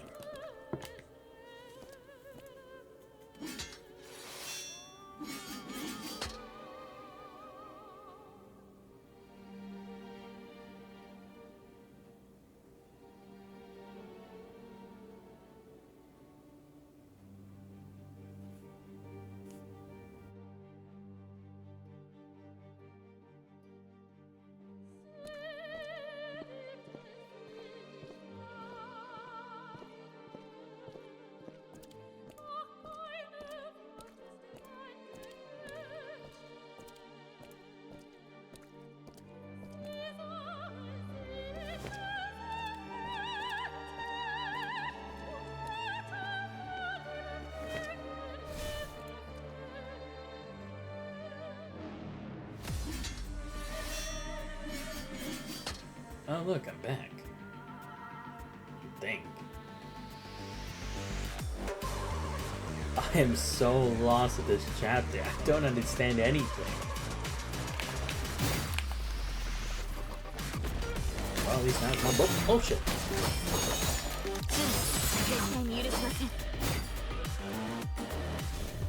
Ah, come on. How did I beat you twice? So just take the L and accept it.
The whole aquarium violently shakes. Structures a supportable place squeaking disconcertingly. Even more worrying are the numerous cracks on the tempered glass that separates the water. This place is collapsing. We're retreating. We still haven't completed our objectives on the lower third floor, in the west wing. It's too dangerous for you. You can head to the west wing first. It's connected from here, so it shouldn't be affected. We convicts don't need to worry about drowning. The consoles still work underwater. We can carry on our mission. No. Why? You explained before, more of them reject. You haven't equipped the enhanced modules for underwater combat. Fighting the water will put you at a great disadvantage. It's too risky to fight hamstrung if we don't even know exactly who or what we're fighting. No one disagree with you, so they alternative with Bianca. Deploy a drone to the lower third level. We're retreating afterward. Roberts takes out a beetle-shaped drone and sets up a route on the terminal. Drone spreads his wings and flies them toward the lower third floor. Just so you know, these drones are designed to track deserters. No idea how long it will last at a place with a high punishing virus concentration. It could send that back the intel we need, or it could be infected before it can deliver anything important. There's no way of knowing. We're leaving it to chance. Well, here's Sharp Splinter and we have to look for its source. And chance has not been on our side. Like you didn't hear the sound of successive cracking and snapping around here. So weathering and the impact from the fight just now have finally broken the tempered glass that keeps the water away. It begins to run. Water breaks through the glass barrier, rushing into the lower second floor. Warning. Detective believed that the Dolphin Show Hall will be closing in for repair immediately. All guests, please follow instructions of our staff and leave in an orderly manner. Warning. Drainage groups D2A and D2K are offline. Corresponding staff, please troubleshoot the system immediately. Underground seawater gushing into the Dolphin Show Hall is the water level drastically. It reaches your knees, slowing you down significantly. No life form detected inside. Initiating lockdown. What? Are you some sort of new construct? The exit is lowering at a moderate but steady pace. I think it appears you feel that none of your weapons can open it once it's fully shut. Even then, all the Purifying Force members turn to look at you surprised. Someone must have tampered with the system here. So when all of you receive a video on your terminals. As you run, the red tide has filled the entire space underneath you, almost make you stop. Chance is on our side after all. It has been at the back, says Common. We managed to dodge a few hetero creatures and captured this before the drone completely fails. I've not looked up this whole time I'll bring the drone report. But I guess Chance can only take us this far. It's nearly close. Don't clock your exoskeleton to match the construct's speed. There's still a long way for the exit. There's only just one bad thing that's happening. Commander, please retreat with your team immediately. Water's leaking here as well. Enemies incoming! What? Now? Lucia, get the refugees and the Purifying Force out of here first. Come back with a heavy-duty grinder for the transport craft afterward. Heavy-duty grinder? Commander, has your location been... I understand. I'll make sure everyone gets out safely. Wait for me. After accepting that there's no exiting before the gate closes shut, all of you begin to slow down. You start calculating how long the small portable oxygen tank you carry will last you. Catch. So you just to continue the mission as you can. Oxygen tank. One door to children's drums, some oil markers. It was a little rusty, but the equipment itself seems well maintained, even though it looks nothing like what Babylonian was. I kept it for my days as a scavenger. Use this after your oxygen tank runs out. Don't forget to return it afterward. Thanks. It's so loud. Is the gate slowing down? Now you all turn to look. The gate was approaching the water unrelentingly. The signal light is just changes and blinking red. Arm, the gate stops. You wonder if it's another trap laid by the enemy. You hear a frail voice from the broadcast. Greetings, Babylonians. My name is Grace. My team and I stopped the gate from closing. We're currently trapped inside a control room at the lower second level. Most of us are too weak to walk. We desperately need your help. Grace? Oh, that's the Revelationist person, right?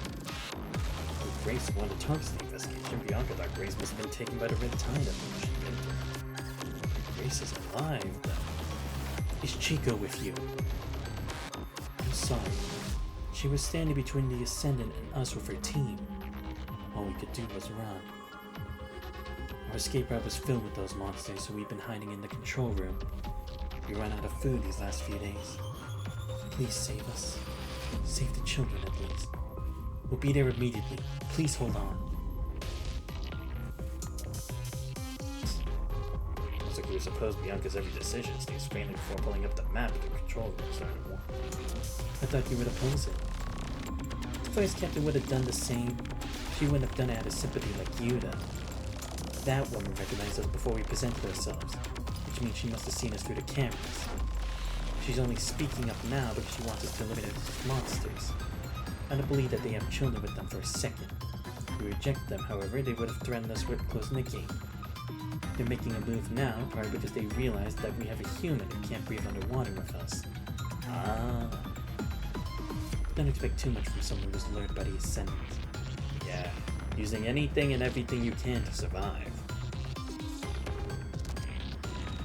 does work in both our favors. This mainly changes the situation for Lucy on the way to control. I see.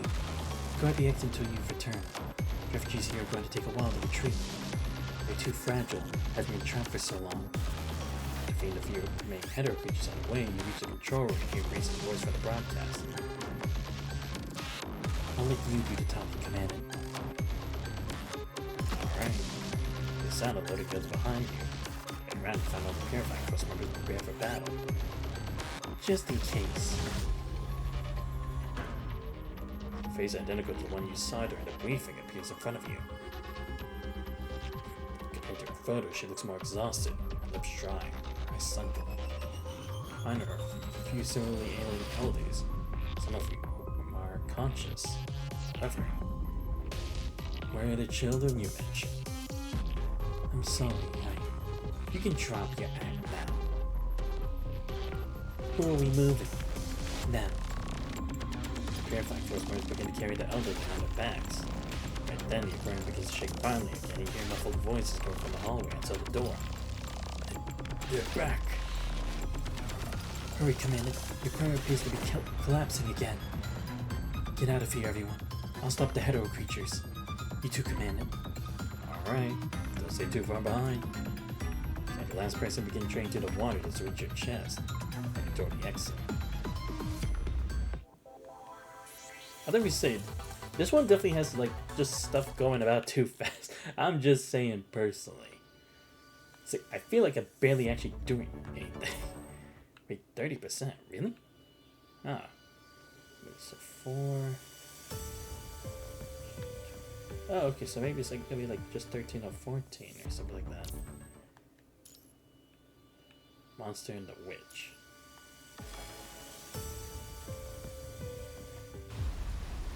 The aquarium starts to collapse. I have to meet up with Lucy and the others ASAP.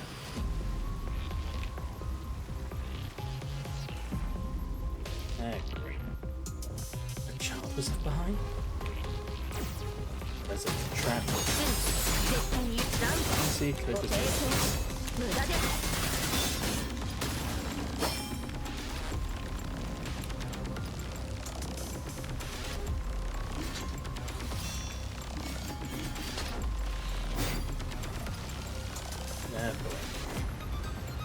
ah, great. It's an actual escort mission. The Phantom Tracer's starting to act up. Have I been using it for too long? Ah, shit.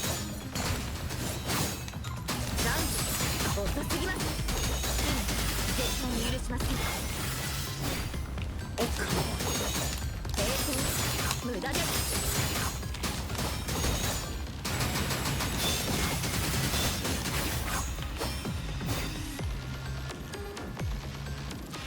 Illusion's gone. Time to meet up with the others.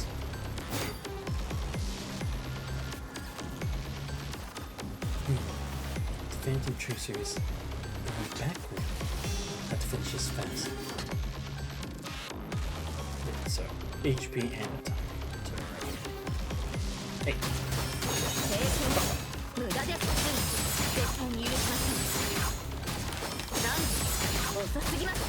Wait. Oh, okay, defeating.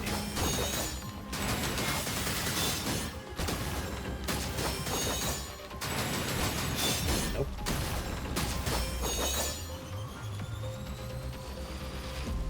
Ah, shit. Here we go again. This is the top of the passage. No, the road is reversed. Here's noise coming from somewhere.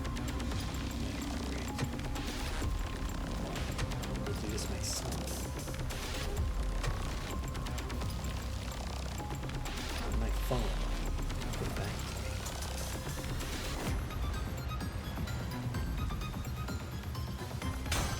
Back again.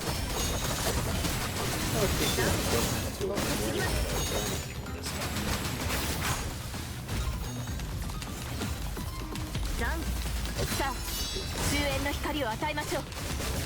Hey, Lucy. Good to see you again. There are hetero creatures in other passages to the hall. They went to eliminate them. Okay, let's take this place together.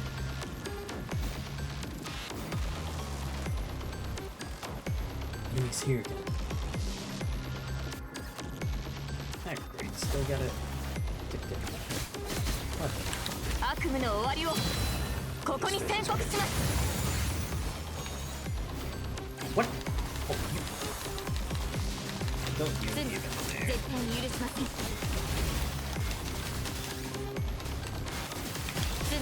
絶対に許しません。抵 Come on. 抗無駄です。 Oh shit. 絶対に許しません。 Yes. 抵抗無駄です。さ Ah, あ、終焉の光を与えましょう。 All new visitors, please be advised that we will be closing soon. No fucking duh. Oh shit. Nope. 悪夢の終わりを Very ここ busy. に宣告します。 As rare. 絶対に許しません。抵抗無駄です。 Come on. Just done. 残念遅すぎます。 Oh my god, there's a lot. 抵抗無駄です。 Refugees are not in a safe area, Captain. Time to retreat. 残念 Oh, 遅すぎます。 okay. 抵抗無駄です。 Teammate working on eliminating the hetero creatures are back. Who are you talking to, Captain? What? Yeah, I figured it wasn't a real child.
The surging red tide pours over Bianca, quickly drowning her.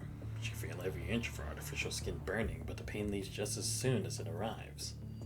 But that's not because things are getting better. On the contrary, the infection has greatly disrupted Bianca's senses, turning the scorching pain to a summer breeze. She remembers the red tide flooding over her infection rate having long passed the safety threshold. Should not be surprised if she rises as a corruptor at any moment. But Bianca's still retaining her consciousness. Is it because she was only slightly injured? Or maybe Lucia pulled me away at the last possible moment. Bianca feels an unprecedented calmness inside the silent darkness, but the silence threatens to drag her into eternal sleep. I have to wake up now. I need to lead the others away from here. Bianca tries to feel her limbs. So heavy. Is it because I'm too heavily infected? Fractured senses arrive at the depth of her mind, slowly putting the shattered pieces together. Bianca opens her eyes with great difficulty.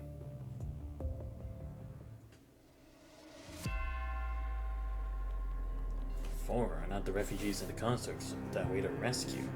It's a massive twisted monstrosity.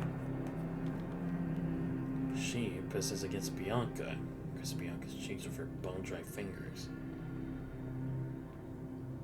Punchy virus around them is like her nutrients, gradually being absorbed by her. Devoured by the red tide earlier, Bianca is now resting in her arms and being taken to a safe place. Twisted as her face may be, Bianca still recognizes it. Bianca wants to say the name out loud, but she's trembling, capable of making a sound. Feel free to mock me. Her finger glides across Bianca's lips as if holding the most delicate flower. Sharp thorns still pierce her pale skin. Blood and fluid drips down Bianca's face and mixes with the red ties, stinging her faintly.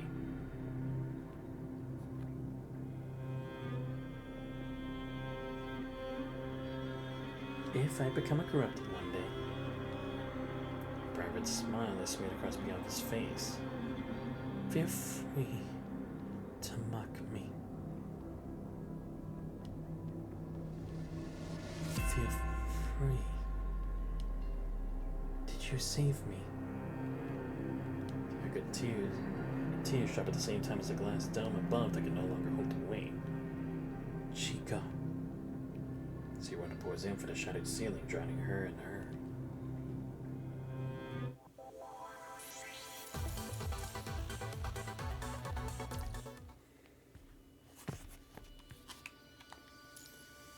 Before the daybreak, the disaster pulling your Forest Park ruin should not be repeated. Calculate expected loss. Calculation complete. Given the 87.1% casualty, the success rate of the mission is 28.4%. As expected, General Wells' proposal is the one with the highest chance of success.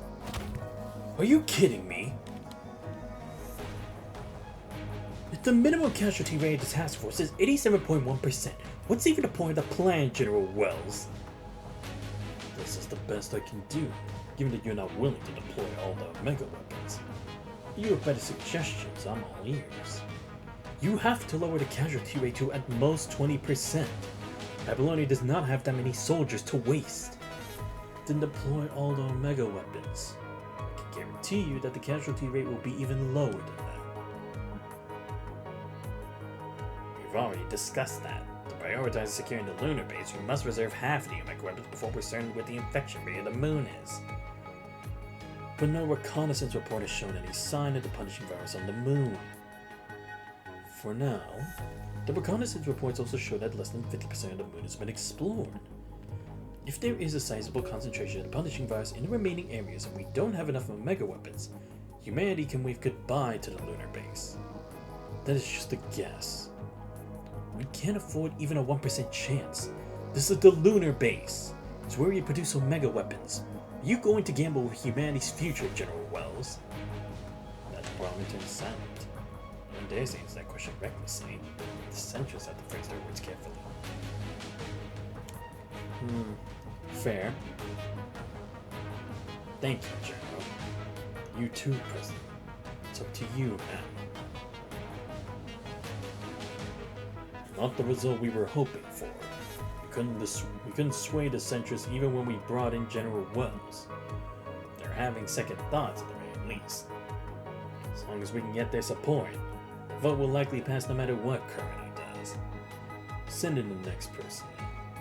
Soldiers are fighting for their lives on the front line. We can't hold back either.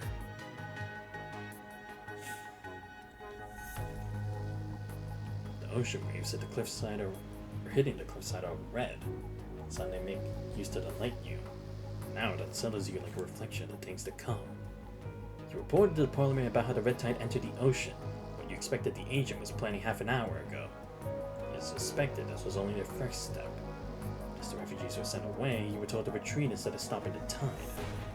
After talking to President Hansen through other channels, the best they can offer you is an order to stand by instead of retreat. Colonel has disclosed the details of the battle to the Parliament. The situation is now out of the military's hands. How's the meeting going? We're still fighting. It's a simultaneous display now. Chief Commander needs to wait for the right time to call for another vote. It's the old gentleman himself. I'm sorry, I've gotta go. I'll let you know as soon as there's an update. The situation's quite chaotic on your side. The red tides devour the ocean, gnawing at the cradle of life and take over the home humanity depends on. The fighters who would give everything are now waiting by the sea powerless. The wait continues. Damn, it wasn't bad enough that it was affecting our land. Now it's affecting our waters too. Terrific. Well, I guess it did have to go to that point at some point. Excuse me. But you go into the parliament, Celica. Obviously, I don't have time to talk now. What's this? Passer folded note says nothing. He raises his index finger before his lips. She folds it and finds a data chip inside. She looks up, Murray's already gone. Desperate for any help now, Celica inserts his chip into her terminal. She scrolls through the information, her eyes widen. President Hassan.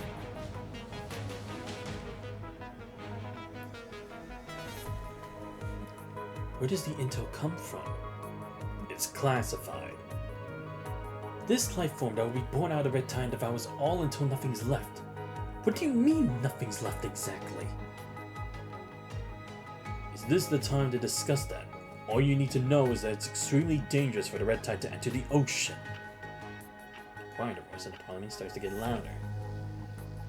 In that case, we need to deploy all the Omega weapons immediately to eliminate this threat. As in Nikolai, should you look as more council members voiced their support before they gave its smile. Calm down. As immediate as this threat may be, it's just another product of the punishing virus. Once we secure the Luna base, we can produce an endless supply of Omega weapons. Certainly that will happen before this creature can destroy the world. Is there something wrong with your terminal? President Hassan's intel has clearly shown how pressing the situation is. We can destroy this threat inside its cradle. Just a little bit longer. Just a little bit. And how long is a little bit, man? The production line of the Luna base will restart soon. Please, I beg you, don't gamble with humanity's future before that. Please. Great. But I wonder, what kind of creature did they learn about? I'm honestly kind of curious. Sure, your call with Celica is brief but shocking, surprising everyone with you. In short, those council members are not willing to deploy all the Omega weapons. Just gonna let the situation here develop? Can we really deal with the red tide when it's fully entered the ocean? If we can mass produce the Omega weapon, it is theoretically possible. But it means that the surface will experience the most cataclysmic destruction before help arrives. Right, because at least when it came to like moving from city to city, there were options, but you can't trust the water. Most of the planet is water, so it's like you're literally surrounded. If they can move from the water to land, then you had nowhere else to escape by that point, except for the skies, and even that's not guaranteed, considering some Hedda creatures were able to fly before. We will lose everything we've built and achieved in one fell swoop. People living on the surface will also face the most devastating threat they've ever seen. I won't stop fighting. At least for me, I cannot accept this ending. We need a commandant's clearance to unlock the supply crate, Grey River Commandant. Alright. Thanks. I can take care of the rest. Consul takes points from the crowd to rush toward the eastern shore. Briefly hear him mumbling to himself. Boss said they attack from the east. Gotta reinforce that side. The other purifying force member just opens a bottle of purified water and pours it down his head. Hey, don't waste it. We'll need it when we set up the defense later. It doesn't matter. We're about to retreat anyway. What do you mean? What do I mean? My friend in Babylonia just sent me a text saying the Parliament had no plan to stop the red tide from entering the sea. What could we possibly do after retreating?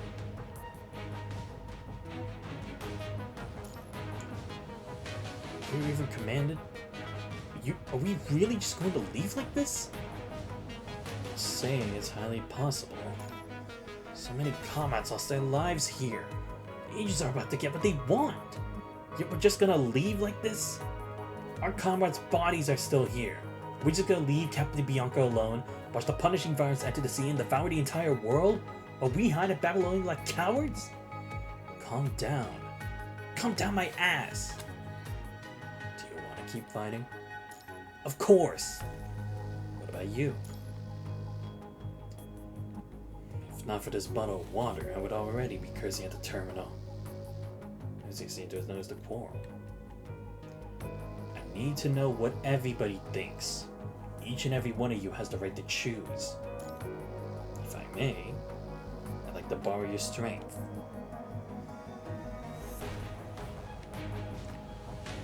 Meeting continues. Scout team sent a report from the lunar base. Lunar base investigation progress 51%. No signs of punishing virus have been detected so far. Nice! Keep doing what you're doing. Once the lunar base is clear, we can try to resume the production of our megawatt. Are you serious? Dude, no! We have to wait that long for another 49%? No!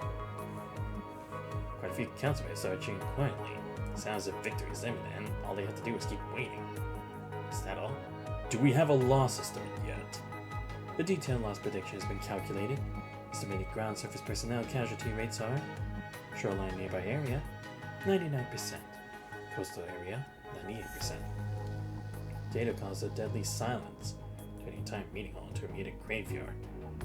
As we all know, the production of your mega weapon takes time. During this time window, numerous people will die. In other words, almost all humans living on the surface will be wiped out. Yeah, because that's the thing, it's like, they'll only give us the omega weapons if they can actually make more. So that's like, yeah, sure, you can have the spares. It's like, do we really have the time for that shit? It's one thing, like, just guaranteeing that you can use the lunar base. It's another thing when it's like, we have to wait for the production too. Because then it's like, you also have to test it, make sure the prototype works, and continue the production line. It's just gonna take forever. We can still make it if we throw all the available resources in now. The proposal jointly developed by our advisors in the Science Council has taken into account the time required for the transport, handover, deployment, and activation of our mega weapons. But if we keep wasting our time here, this last chance will be lost. Once the Red Tide is developed to a certain extent, the available mega weapons we have cannot do anything to it. It's the final attempt. Previous efforts were unable to make the situation any better. Death count still doesn't work. Excuse me, President Hassan. What is the chance of success of this proposal you mentioned? Close to 90%, but low estimated casualty rate in the task force. I see. This is not too bad. Objection! President Hassan, this is nothing but a risky bet. You're betting the lunar base and the fate of mankind on your proposal. Omega Weapon is mankind's future hope. How are we going to fight against the punishing virus if anything goes wrong in the lunar base? Are we going to sacrifice another 2 eras to find another solution? What about the humans on the surface? Are we just going to let the hetero creatures devour them? Nobody wants that to happen. But I'm sure every single person who turns down that proposal only does so for mankind's future hope. This is the will of everybody here. Their speech is no other sound in meeting hall. I was unconsciously holding their breath. The atmosphere is dense, almost suffocating. Burned by the weight of responsibility and the uncertainty of the future, every councilman lowered their heads one after another. Yeah. Because it's like, it is true, if we use them all, and it's like, we can't guarantee that we have mega weapons on the moon. That'll make future operations regarding hetero creatures and Vonnegut's projects that we'll have to deal with it on our own without omega weapons the next time. So it's like, I do see where it's coming from, but it's like, you're sacrificing a majority of humanity anyway for it. And again, you're not even guaranteeing you can have the omega weapons on time, or if they'll be as powerful or more by the time it takes over the whole Earth. Councilman finally returns to his seat.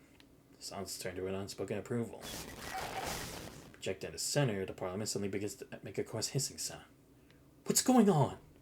It should be a message from the surface force. Now that the parliament has taken over the decision-making, the surface operations, the military has forwarded all related correspondence to this meeting. The surface force? Commander Nicola, have you ordered them to fall back yet? Oh, this must have been what I was doing, right? Like given the option to choose. I don't recall that order in the decisions we agreed on earlier. You're just dragging it on. How pointless. It's the Grey Raven Commandant sending a time communication to Babylonia. Face appears on the screen followed by many constructs standing behind. As the red tide starts to enter the sea, we anticipate the hetero creatures converted from contaminated sea animals will land here soon. We will therefore set up a defense here to buy more time. We hope the HQ can support our operation and find a solution during this time. There is no solution. Just fall back and wait for the production of our mecha weapons. Mr. Councilman, this is just a recording. They probably can't hear you from over there. Then tell them what I just said. You cannot abandon the innocent survivors on the surface. Many are yet to be evacuated. Video continues to play as the recorders had already seen this coming. Following a path opened by those who had fallen, we were able to reclaim our homeland. That's why I cannot easily tell others to retreat. If we allow the Red Tide to continue entering the sea, the damage will be irreversible. Even our mega weapons can't help. Do I need to go through the Science Council's report again? Surprised, the human just clenches a red fist and knocks it a few times out of his chest right where his heart beats. Indeed, the sea can be purified. As your mega weapons into mass production, a clean blue sea will return one day. Buildings can be repaired. Disasters over, new buildings will rise again.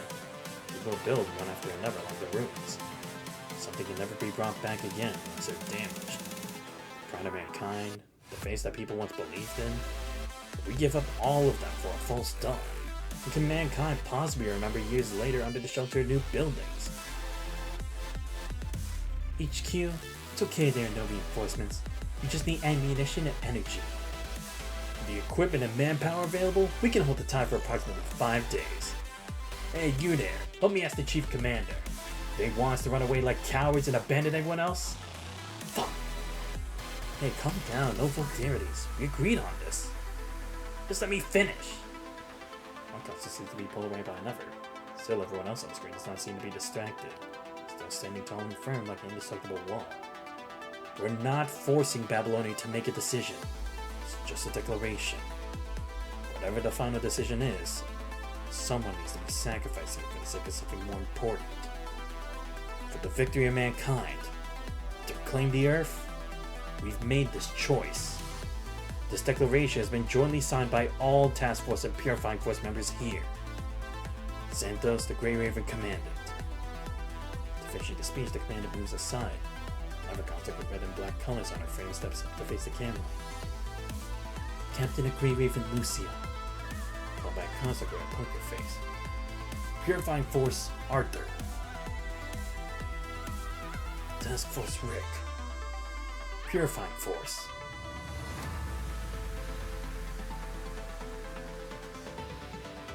One by one, all the frontline members have let their footage and names in the projected video. The head count of the signatures indicates that 90% of the personnel dispatched in the mission have signed on the declaration.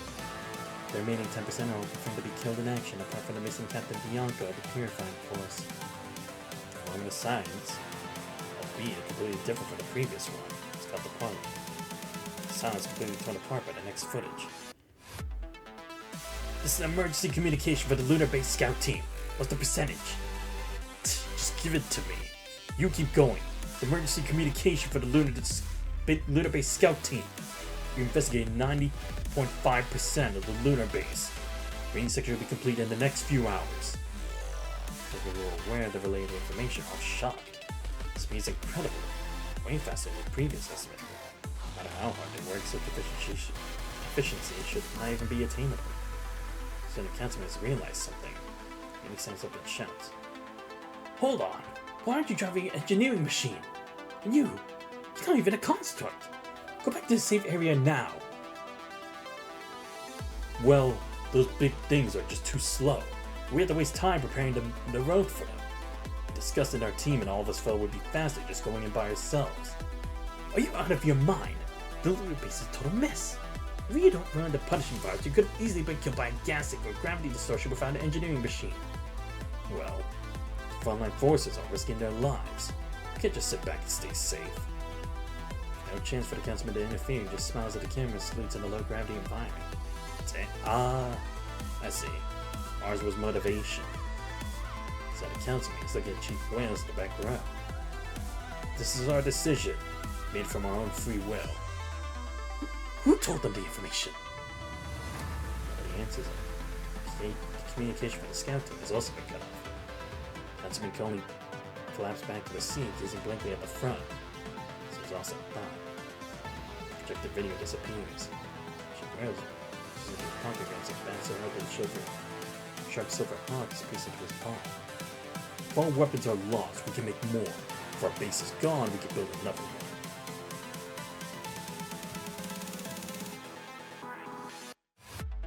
We've come a long way, even when all the old technologies were lost. Nicola raises his arm and points at the screen where the video is playing. But some things will never come back. The willpower that makes them fight until the last moment. The faiths that make them never falter.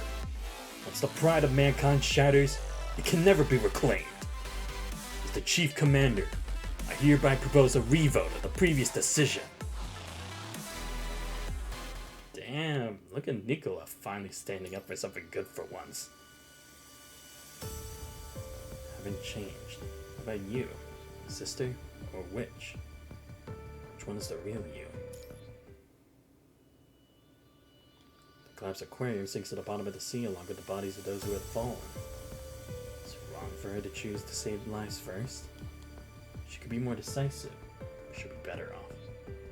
For comets who lost their lives and those who failed to escape, will they still be alive? She cannot find an answer. When the flow of water can be heard at the bottom of the sea. It was corrupted or moving in the surging red tide. They're about to break out from the water and turn to merciless slayers. It's only a matter of time before Bianca dissolves into crimson color, becomes a part of the billions of corrupted. Those and red tide projections. For that to happen, should she stop herself with her weapon first? Just hold on a little longer. Reinforcements are on the way. They're already gone. The reinforcements can't do more than this dirty work that I'm already doing. Is this chaos caused by the infection? Or is she seeing flashbacks at her final moment? Uncanny noises enter her mind with the punishing virus. This is the duty of the purifying force. To raise our weapons against former comrades. To protect those still alive. To protect our bonds. There isn't much left. Not everybody can take the lives of their closest friends. People in the task force always respect and help one another. It's easy for them to build deep bonds. Bonds or emotions are boring and won't hold you back. What's there to envy about? Shall I envy those who have given up all bonds then? Oh, useless. You couldn't even finish off a corrupted. What a coward. They aren't just corrupted. They were our comrades. Look at the attitude of others. Do you think they would call us comrades? Of course not. Nobody ever stays in the purifying force. Who wants to get along with them anyway? Maybe tomorrow one of them will become a corrupted. Those of unstable mind always burst into tears when they had to kill. They only cause troubles for others. I see enough of that. Must always prepare for death. So I'd rather have never met. My voice echoing at the bottom of the sea. Is that from her memory? That's what everybody thinks. They probably hold the same attitude toward you. Whatever they call you, witch or fence sitter, I hope you don't mind. Actually, I'd rather you mind them and hate us. Chico gazed at her own future dirty in the snowfield. Because when I die, I don't want to see your tears, Captain. Feel free to mock me if I become corrupted one day. Loudly. Chico should be the captain of the purifying force, not you. Unlike you, she never hesitates to make a decision. I did receive complaints. They wanted Chico to be the new captain, but I turned them down. The purifying force needs a leader who can control their aggression, keep their sanity. You are a suitable candidate. Even if they despise your balance and call you a fence sitter. I've decided to let Palma leave the purifying force. She's going to cross the line if she stays here. I respect your decision. Do you know how important Palma is to us? How dare you send her away? She was pointing her blade at those who were still alive. Alive? It wouldn't take long for them to be completely infected. And how many would be attacked by those corrupted who were still alive? May as well finish them while they were still alive and could control themselves. That bloody fence sitter. Fence sitter? You're but a hypocritical nut. Go back to your church and pray to your God, who does nothing but condemn us. When I learned they called you witch, I was hoping you could be a merciless leader who never hesitates. How laughable. Chico would never be like you. Chico's remaining consciousness, she sees the Phantom Tracer glowing in the dark sea. Infinite memories and information that do not belong to her seem to be trying to get into her mind. Why are you still in pain? Voices of thousands of people merge to a hollow echo. Come to us. Leave all your frailty, pain, confusion behind. Who's there? I'm Chico. Or, I am the individual that was once called Chico. No, you're not her. It's just an illusion created by the Red Tide. She's already dead? No, she's still alive. Right here next to you. She's been protecting you all along. That's why you're still alive, isn't it? I'm still alive. Because Chico is absorbing the punching virus in the sea. The sea was supposed to be her nutritional fluid. The Phantom Tracer's faint light, the Outcast have seen the silhouette of Chico in the water. She is rapidly expanding. It took long for her to become the colossal giant that destroys everything. If only Grace or Catilla is inside, everything will be a lot easier. As it gradually fade out, replaced by Yoko's sigh. That's okay. Mister said this was only an experiment.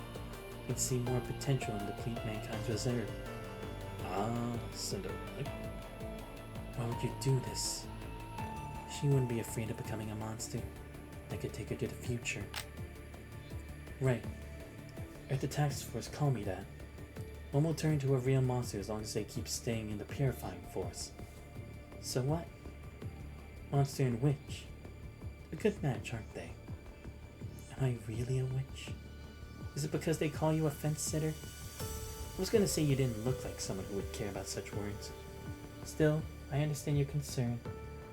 No matter how strong you are, you're going to be shaken if they keep talking about it. Some guys may look the same, but they have actually shut themselves off. Inside, they're never the same people again.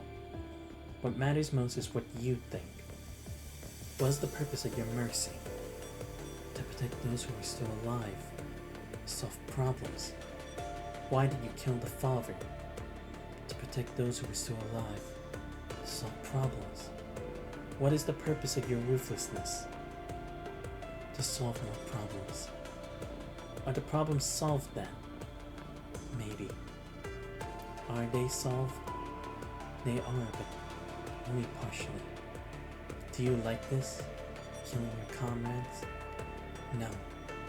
They run away? No. If I run, they have to kill their comrades with their own hands and suffer the pain. Just like when I killed father. Information rejected. The Phantom Tracer is hacking back. I cannot control it. Sees flickering, dazzling scenes through the Phantom Tracer. The first information captured by the Phantom Tracer is the fragments of consciousness and memories within the Red Tide. It keeps decrypting and sending her the footage. The infection then gathers something she cannot understand. Almost feels like. These contents were recorded by Liv's Imperia frame. Is this the future deduced by the Ascension Network? As the chaotic footage merges together, they become a collection of voices. Some are praying to God, never cursing him. Is she able to recognize the voices because she heard numerous prayers as a sister? What is your wish? I want to be free. My legs can't walk. I want the bird in the cage to break free on behalf of me. Fear not, we'll be together. Its wings will be weaved into you in the Red Tide. It is your wish. I want to be with her. We split up for one mission, I could never see her again. Next time I saw her, I was already part of Red Tide. I pulled her back. I killed her. Be together forever. What is your wish? What are your wishes?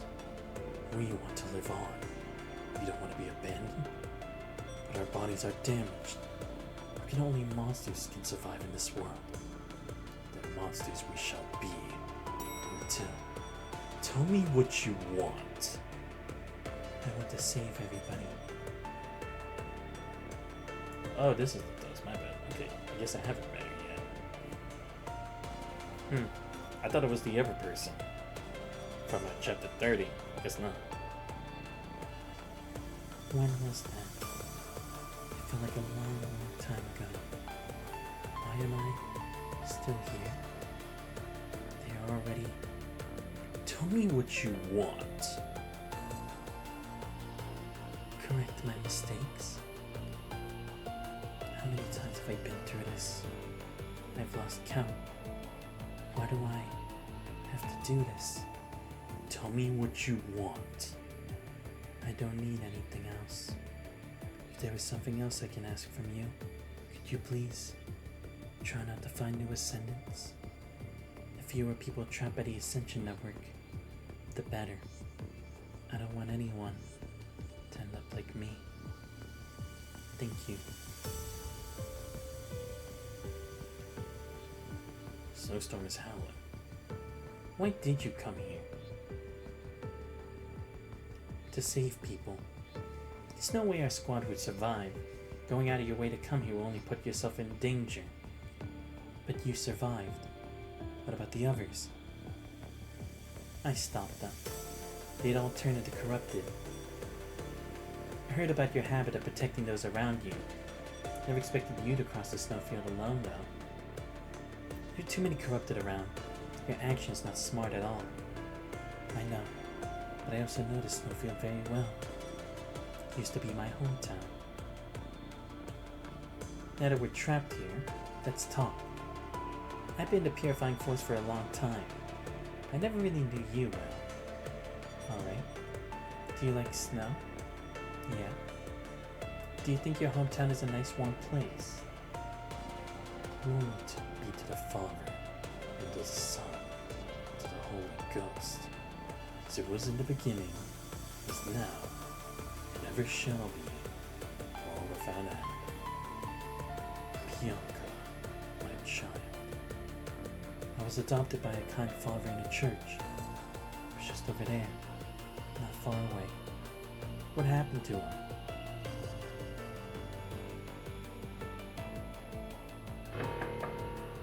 Do you want to meet him again? What? Do you want to meet him again? Meet him? In the red tide, everything will be.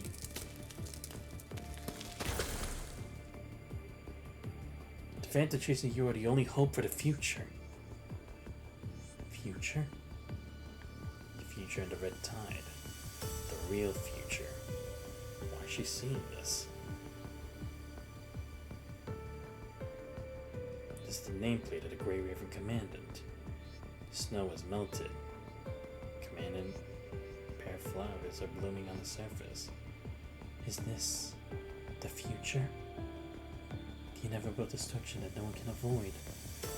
All that tremendous laws only yielded hallucinations. Footage in the Phantom Tracer leads it to arrive at a painful conclusion. I only want to leave something behind. Instead of getting destroyed completely, I'll revive them in the red tide. I don't agree with that path. Stitching up the consciousnesses to hurt others who are still alive. That's definitely not what they would have wanted, but disaster brought by the Ascendants. Can you stop Chico?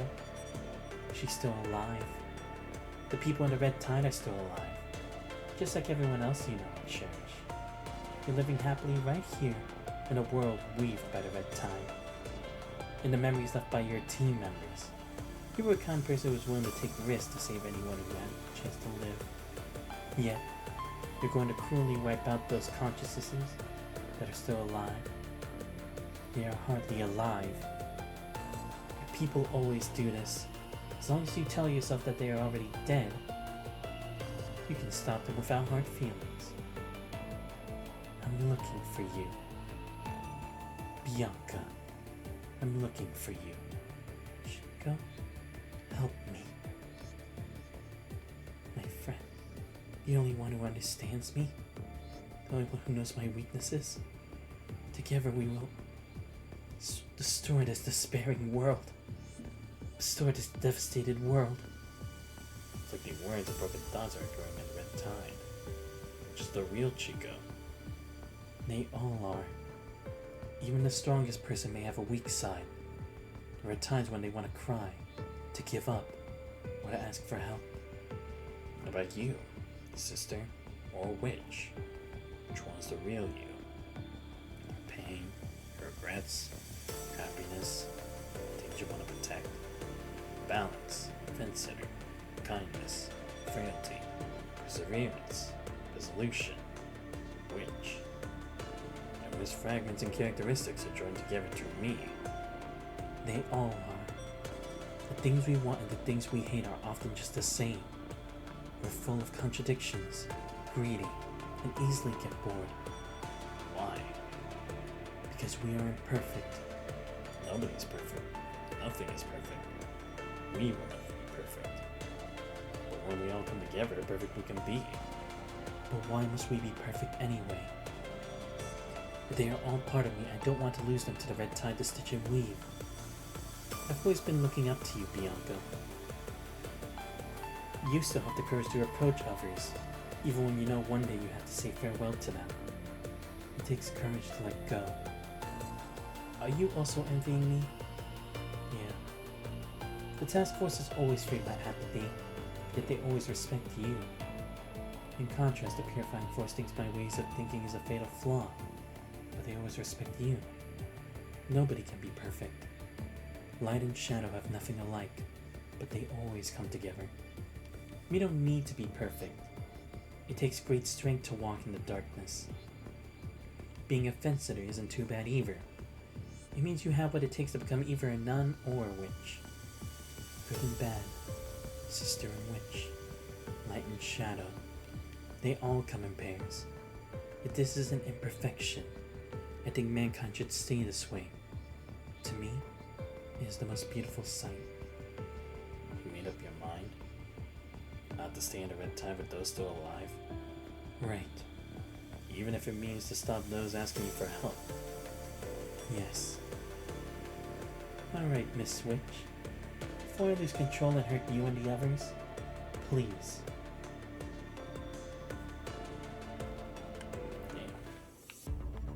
Oh wow. Wait, I'm only at like almost 50%? Damn. Okay, never mind. I guess it's gonna be like 16 or something.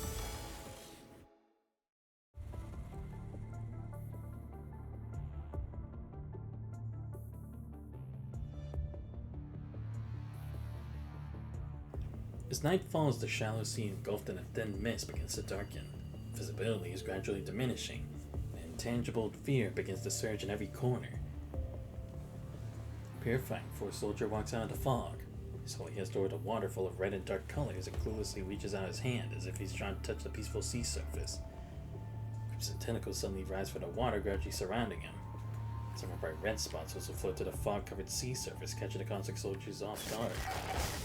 The punishing fire's density detectors on the soldiers lets out a loud alert, indicating extremely high punishing fire's concentration within the creatures hidden under these red spots. They're entirely made of punishing fires after all. The soldiers not faltered at all, so they take a step forward holding up the flame sticks. The bright light helps the hetero creatures to easily locate their targets, but also exposes them to others that are still hiding in the fog. Attack all visible enemies! These bullets are coming from all directions. Some are fired from behind the rocks, some from the shore. The bullet fired directly behind the Purifying Force soldier barely misses his ear to hit the nearest hetero creature. Tries to crawl up, but another lance suddenly comes out of the fog, kissing its head, or the part that looks like a head. Confirming the hetero creature is completely silent, the lance is quickly drawn out, squeezing the fog in, waiting its next victim. Mission failed.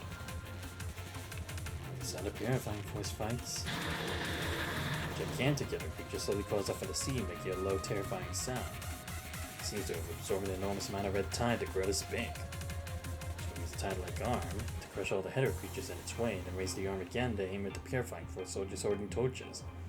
Up is unable to tackle an enemy of this size. Freeze it, Lucia! Understood. Conscious that hetero creature's crimson color, an icy blue glow appears from the fog. Just as on Lucia, Plume's hands begin to run, creating a cycle that sucks nearby fog in and converts it into a freezing chill. Aim at the legs. Freeze the water altogether. Lucia nods and dashes the large hetero creature in no time, and leaps into the air using the thruster's power. There's the thrust on the hetero creature's leg, unleashing an extremely low temperature within. This alone can now eliminate the large hetero creature, but what if its leg is frozen? No longer maintain the balance of its gigantic body and falls on the sand. Quicker to get up, but more lances appear and impale to the ground. Aggie makes a loud human-like scream. What is it, bastard? Purifying Force soldier shoves a flare to head a creature's throat. Its face lit up by burning flames. Says it for a few seconds as it brings in fire and healed by the red tide again. Curiosity appears on his poker face for the first time. Isarius! While he's shocked when his name is called and pulls out an anti-corrupted large caliber gun to shoot a corrupted's head until its so-called head completely vanishes. As it dissipates, other header creatures also fall back to the sea. The sea surface is peaceful again. The other Purifying Force soldiers just come out from the hiding place and will vigilantly searching for any remaining enemies. Thanks to their caution, not many Purifying Force members are infected or injured. The relentless battles over many days have made everyone's nerves extremely tense. Nonetheless, they survived another 9th header creature attack. During battle, Lucia summons her Dusties back from the frozen sea. She wants to talk to the Purifying Force members, but only ends up returning in silence. Commander, are you okay? Yeah, all good. Great. I'm the only Grey Raven here with you. Lee knows a lot, and is a support frame, but even is here. If anything happens to you, I'll never forgive myself. Please tell me immediately you aren't feeling well. Don't worry. I just feel a little cold. Cold? Should I get my coat to you, Commander? Noticing the dust is covered in ice, Lucy suddenly realized the cold came from herself. Just telling a joke to make her relax a little bit. He smiles and nods, then puts on a serious face before replying. Commander, since you were the one who gave the order, please bear with this for a little longer. I bet Lee would be saying this.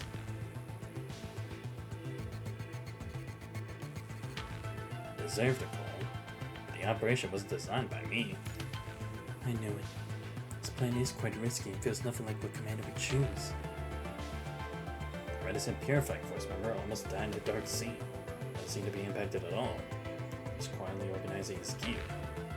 Each night over the past few days, many Hedo creatures will infiltrate the shoreline along the shoal. The Purifying Force has did our best to eliminate them. Still, a large number of Hedo creatures have broken through our defense and moved inland.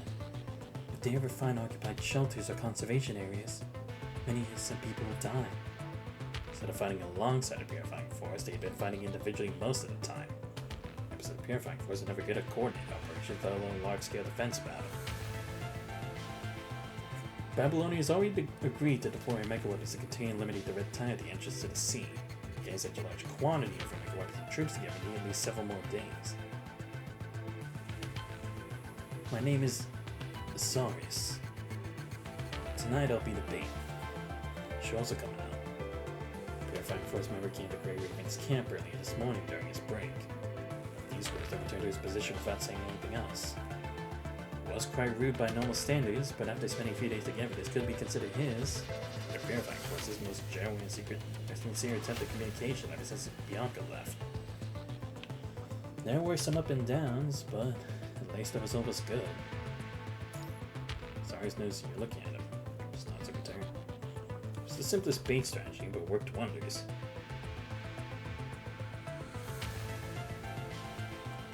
With the limited manpower available, this could arguably be the best plan to eliminate enemies in a large area. Except that nobody can ensure that he, as the bait, can survive. I hardly agreed with such a dangerous plan, but could at least help with setting up the formation. Lucy showed me the chances of success was a lot higher. Fortunately, you were able to hold the incoming Header creatures off the coastline, as they never seemed to be diminishing over time. Somehow you instance warned me that greater danger lies underneath. Apart from Bianca, you don't really know the Purifying Force that well. Indeed. I need them vanished on this beach forever over the past few nights.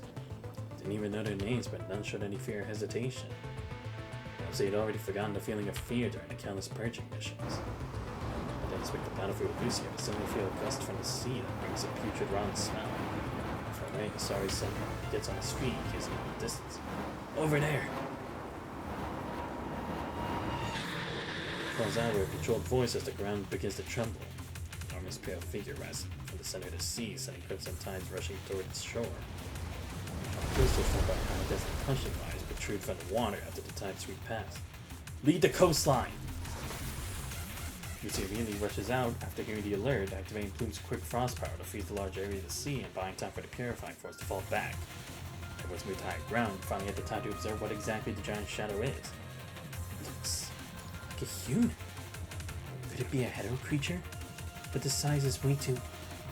Sarah shakes his head and squints at a distance. She's like, Lucy, I've never seen any monster like that before. I've never seen anything like this, but it seems quite challenging to kill. The detailed origin of this monster is still unknown. It's definitely linked to the red tide entering the sea. Humans learned a hard lesson in the past battles. All tactics and weapons were futile against the red tide. An amorphous monster that devours everything. Still one hope right now. She gives everyone a reason to keep fighting. Lucia, contact Babylonia right now. Roger that. On it now. Nausea attempts to use their terminal to connect to Babylonia. The process only takes a couple seconds, but it feels like centuries. This is Lucia from Grey Raven. As per the battle plan submitted to me earlier, Commander, myself, as well as approximately 30 Purifying Force members are holding our position on the shore where the Copperfield Aquarium is located. Lucia looks back at the giant humanoid in the distance, slowly approaching the coastline. We suspect an unknown mutation has occurred at the red tide galleries. A possible new hetero creature of extremely large size has emerged. Potential damage could be devastating if it ever gets on land. We need reinforcements immediately. What if I say no? What? Vera? Right, this is Vera Cerberus. You still remember my voice after so long? Ouch. Oh, never mind. Ouch. Communications interrupted abruptly. We're able to be attacked by the enemy. Hey, Vera? You good? Next moment, you hear Vera's furious shout for the terminal. Noctis, can't you even drive a boat now? What? Blame the creepy waves, not me. If Noctis can't do it, I will. I'd rather just jump off the boat. More likely to survive that way. Is that so? I see. Off of the roar of Noctis and goes for the other side, sounding as if his head is being squeezed. Oi! Take your stupid robot off my face, I can't see anything! But aren't you going to jump off the boat? Buddy may want to help you. It's called sarcasm, don't you understand? Captain, get number 21 off me. It's your job to take care of her, not mine. Figure it out yourself. It isn't my fucking job either. Well, it is starting now. Captain's orders. What are they doing there? Inside, the terminal is turning to chaos, but Vera doesn't seem to care. She's casually tidies her hair and talks again as if nothing ever happened. This is Vera, Captain of Cerberus. Been requested by HQ to assist Grey Raven in the siege of Copperfield Aquarium. How are your mecha weapons, Vera? They're sort of ready, but according to Asimov's estimate, for your mecha weapons to contain and eliminate a red tide of this scale, must be spread out and deployed in appropriate locations. As the Karenina and the engineering force's effort, our mecha weapons have entered mass production in the lunar base. Now the lunar base is severely damaged, we must put them to the best use. The engineering force worked overnight to install auto-drifting engines on some of mecha weapons. Once you put them in the sea, they'll automatically head to the right position and activate. Unfortunately, we can't do so on the coastline and need to manually deploy them. Manually? That's the most challenging part. We don't have manpower. At least we will be there when we finish setting up the mecha weapons in the sea. That's all. Bye. But the Purifying Force has not suffered a great loss. Most of the members have been wounded over the past few days of fighting. Not many support concepts are assigned to the Purifying Force. Some members are unable to function due to lack of repair. We can have at least one more squad. Oh, Commander seems in trouble. Time for a grand entrance. Yo! Telfree is rapidly signed on sand dune not far away. This free is a great sword that's almost as long as a person, so you use the sandboard. No one else could have done this in Babylonia. Come away! Guy's awesome stands coming doesn't seem to know how to break well. Spinning a few rounds of the sand, he finally comes to a halt by traveling the great zone of the sand. Kamu's here too? Then we have one more to help us, Commander. Actually, I'm not the only one. Captain Diva is also here, but I was the first to arrive. It sounds easy, but battle marks on his body indicate the strike was also engaged along fiber header creatures that break through the defense. Thanks, Kamu. Captain, we're here. Kamu, I didn't ask you to go to Grey Raven first, but you shouldn't have ignored the terminal. Besides, it walks down to Dune. It's a on my shoulder as loosely. Commandant, 4 members of Strike Hawk have arrived. Give us any task. 4? Is Carlos here? Correct. He's headed toward the outer defense point. Speaking of which, where's Bonship? Over there. Everything I had to do. Sounds amazing. I'm not going down. It's a good sniping spot. I'll cover you from here. Maybe alright. Don't worry, he's must awake at this time of the night. They did the last one to strike off from Friend's terminal. I've arrived at the defense point on the coastline. Understood. Please protect the deployed Omega weapons from the enemy attack. Alright. I just kill everything coming this way. An easy task isn't too bad sometimes. I'll leave the rest to you. The Babylonian light vessel is rapidly approaching the shore. Must be very Cerberus. Alright then, let's roll.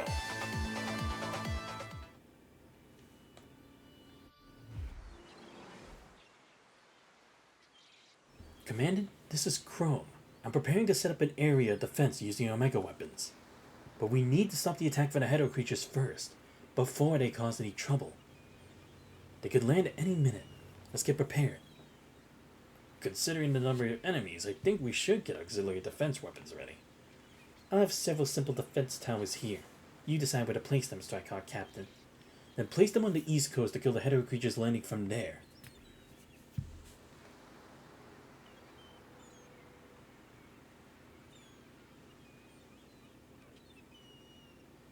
Wait, he said on the east, right? Ah, shit. I don't know where to put them.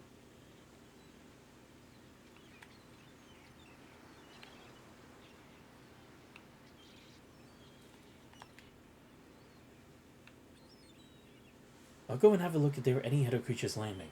You keep on working in the defense towers. We'll do our job. I don't know if I put them in the right place, but whatever.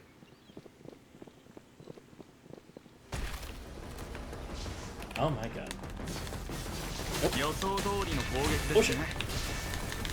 Oh my god. Nope.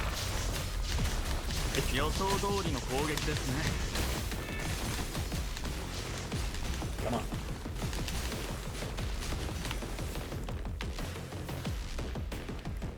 Okay, time to set up another one. Strike Hawk Captain. 3 times the defense towers are ready to use after repair.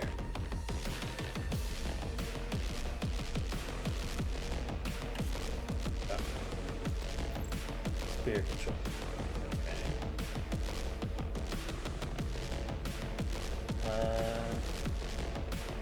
Do it here. Another way Hetero creatures are coming. Get ready. There we go. Because at least here it'll pull them all in one area. Nope.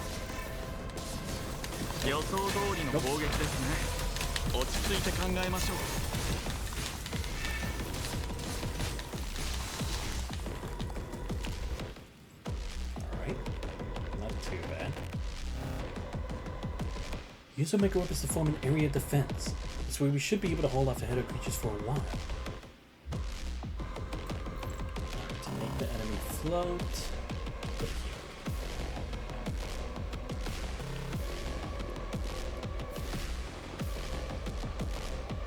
Disney, why even ask me for the lightning damage when Chrome's an ice type?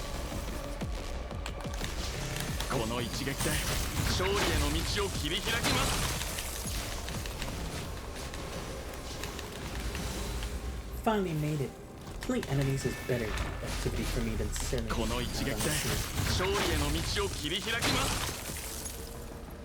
Vera, I thought you were out there on the sea. We got the Omega weapons ready and we're back. Just like that. The Hetero creatures attacked again.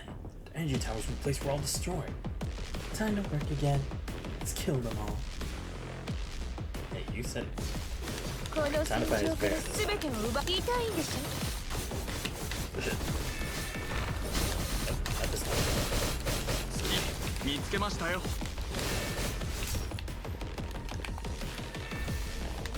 Oh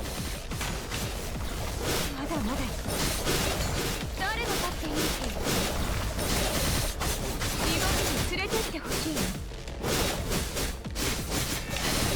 Oh shit.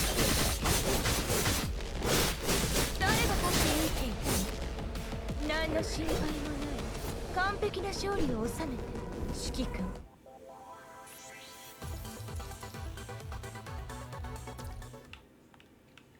Let's do this next one, hand in hand.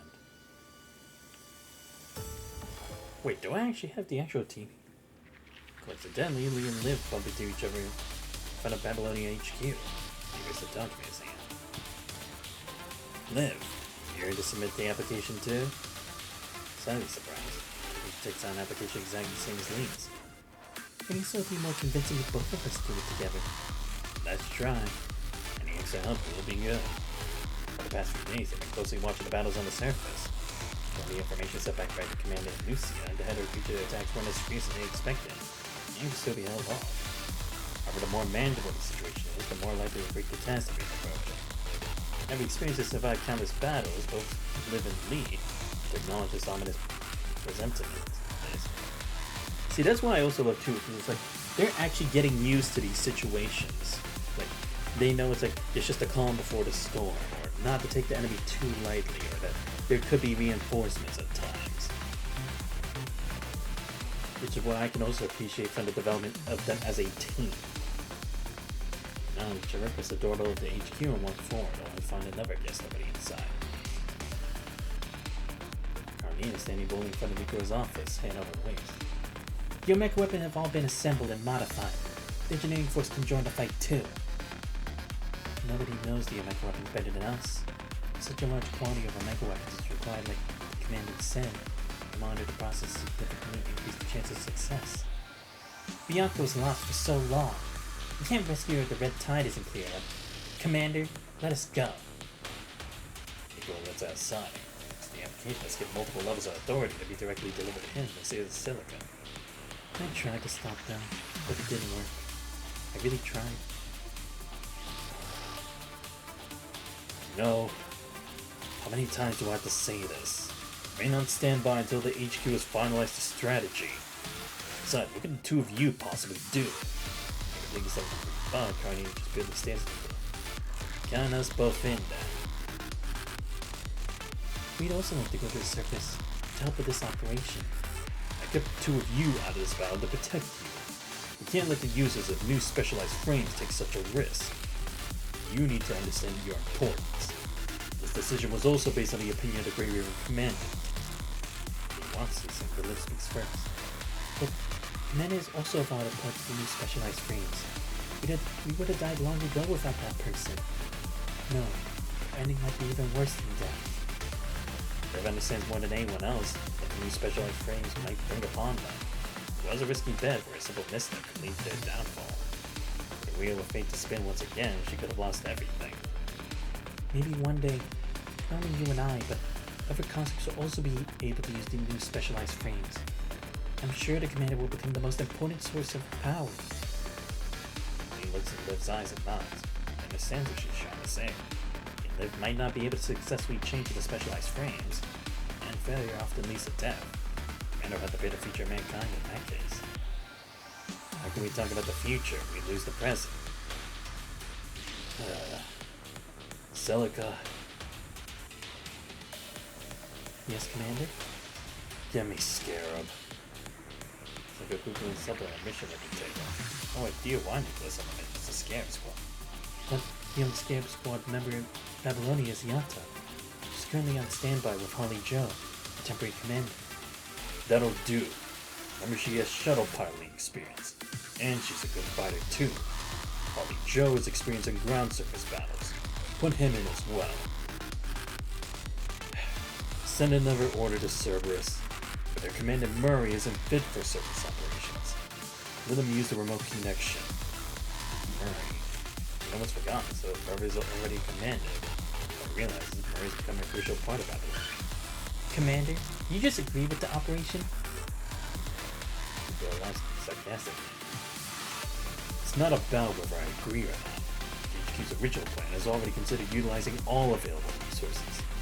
Still, there is one last problem. And know what the problem is? Alright, let me explain to you. We don't have much time, so I'll just be brief. A high number of header creatures have gathered around the red tide that has entered the bottom of the sea. They aren't as widespread as the last time, but have a higher concentration. If that's the case, we can't easily break through even if we had the latest shuttle engine. Are you implying we must detour? According to a report sent by the Great River Commandant, a large humanoid header creature seems to have appeared in the central area with a large quantity of header creatures spawning around it. I don't think it would be feasible to take the land route either. Still, I have to give you credit for coming up with an idea other than direct confrontation. Well done. None of your business. No, actually. We need a frontal breakthrough. As long as we can gather enough manpower, it'll be safer to cross the flying header creatures as a large group. Systems on the map, I'll choose and look for a particular set of coordinates. IR-22. IR-22. IR-22. It really is here. If we enter from this airspace, we can fully utilize the acceleration power of the new engine. Lose most of the flying header creatures. Then we can reach this ground location that is relatively close to where the red tide enters the sea. Here, you see? There's a valley that connects to the entrance of the sea directly. Humans will probably set up an ambush, but header creatures don't have that though. Here we can avoid engaging a large number of header creatures in open space. Suddenly, as everyone's listening to his analysis. Lee?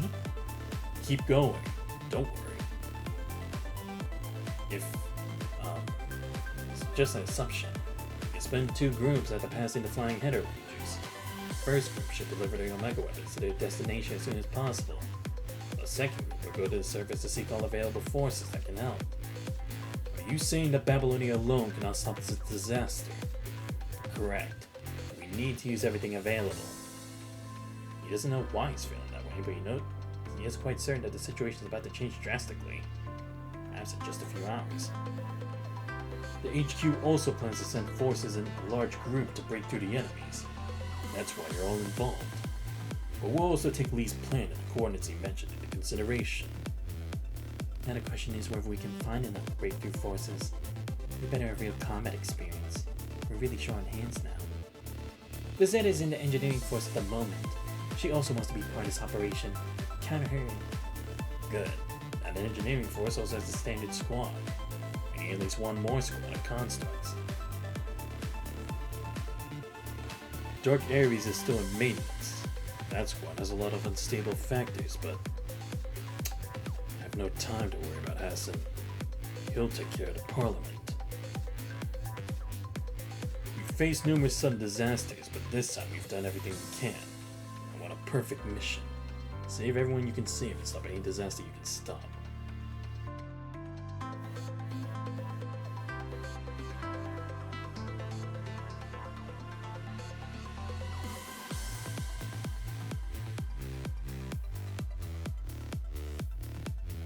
Get ready. Assemble in the shuttle hangar in 120 minutes.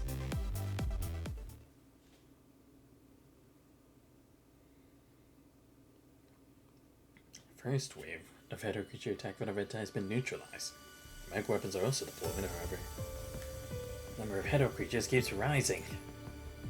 And these header creatures are rushing out for the sea like real waves, ruining the defense formed by Omega weapons continuously. Hey, the Omega weapons are wearing out. You there, move more Omega weapons here. Reflex of header creatures attacking. For a few isolated Purifying Force members with a katana that slashes one of the enemies in half. Don't seem to be following Vera's orders. Just listen to what she said. Do you think you're better than her? Just look at one another, then put their weapons away and start doing something that they're not necessarily good at. Good judgment there. Without good judgment, I'll die. Then you should go help them. I'm all good by myself here. Behind the rocks, Farah! Your header creature was hiding behind the rocks and got washed onto the shore. Ran in trouble and quickly charges at her. Let's go. The katana blocks the attack with a folded offhand blade. The creature quickly wraps around her body. As her infection level keeps rising, someone hurls the katana over. Panda header creature to the rock. Cesarius. I'm not gonna move the weapons, because I'm a little stronger than them. Besides, fighting is the only thing I'm good at. We shall see. Coastline defense should be fine for some time. Commandant, according to Wan Chi's observation, the giant humanoid seems to be walking toward you slowly. Right. Probably attempted to get on the land. Its purpose and origin is still unknown, but the current speculation shows if it ever gets on the land, it'll devour all lives along its path. It'll land to a dead, scorched earth. Damn, it's like a plague. Like everything it touches will just die off. Commandant, have you noticed it? Right. It's getting windy. Rain starts to fall. Wind gradually picks up. Soon gales of cold rain begin to hit the coastline. The storm is imminent. This time the weather is none on the human side. The storm turns upwards and waves that splash on the defense formed by the mega weapons. Those header creatures across the defense line charging toward the humans. Spread out! Protect your mega weapons! Said the coastline is most severely damaged by the waves. Purifying Force members had no time to respond before their positions were stormed by a sudden wave of header creatures. In seconds, the coastline defenses had a breach, exposing the temporary command center with lots of mega weapons stored inside. Dozens of header creatures are rushing toward you. Too late to evacuate. Commandant! You shot from behind, you receivably squat down as much as possible. In a split second, a storm of bullets flies over your head. Leave! As your quick nausea races past. Lucia is also coming up. Left driving the header creatures into its circle. Suddenly for your pair of slingy and strong arms. You get up. You hurt, Commandant? I still insist on giving you a quick full body scan. Your eyebrows finally relaxed. Not. Purifying Force. Ethan, give them to me. Try my best as always. But then picks up the medical kit and heads to the front line where the Leviatans are already in standby. In the giant waves, the fires of the battle may look insignificant, but those in the command center are greater than any time. Your grave remembers are equally insignificant compared to the berserk bloodthirsty header creatures. And they stand alongside one another, nothing seems to stop them in the battlefield.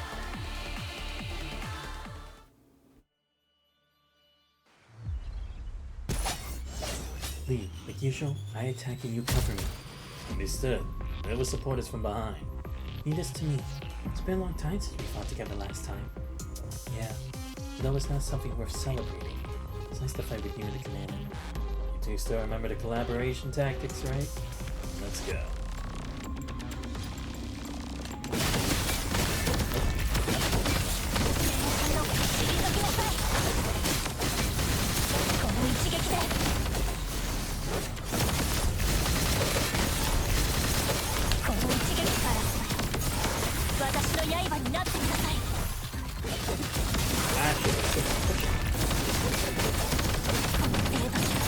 No!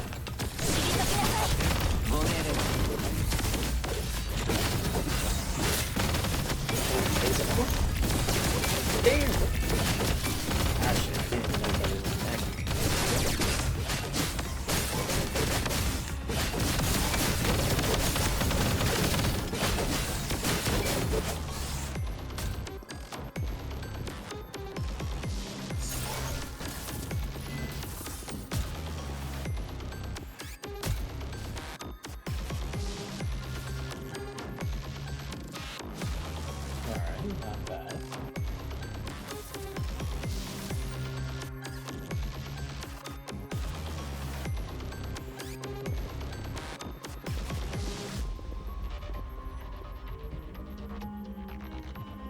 Grey Raven. No wonder you're in the lead squad. Your Purifying Force don't even know how to say thank you. Lee, never mind. Let's fight together.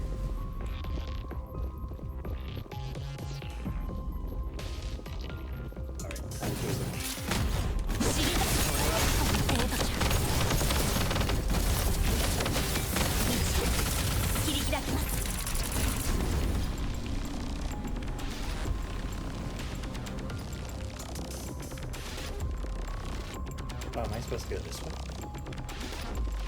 Oh, okay.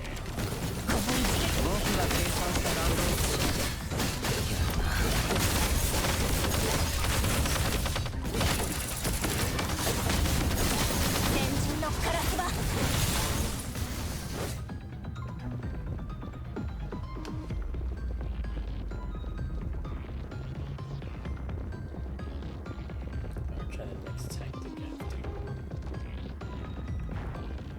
So listen there, boss. To begin disgusting. Don't worry, it's just a scratch. Defeat him, then we can split up and take care of the other enemies.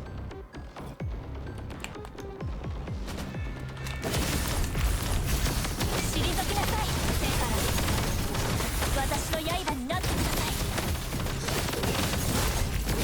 やってみて。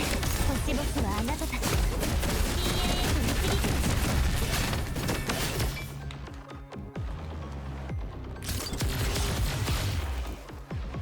Okay, we're good.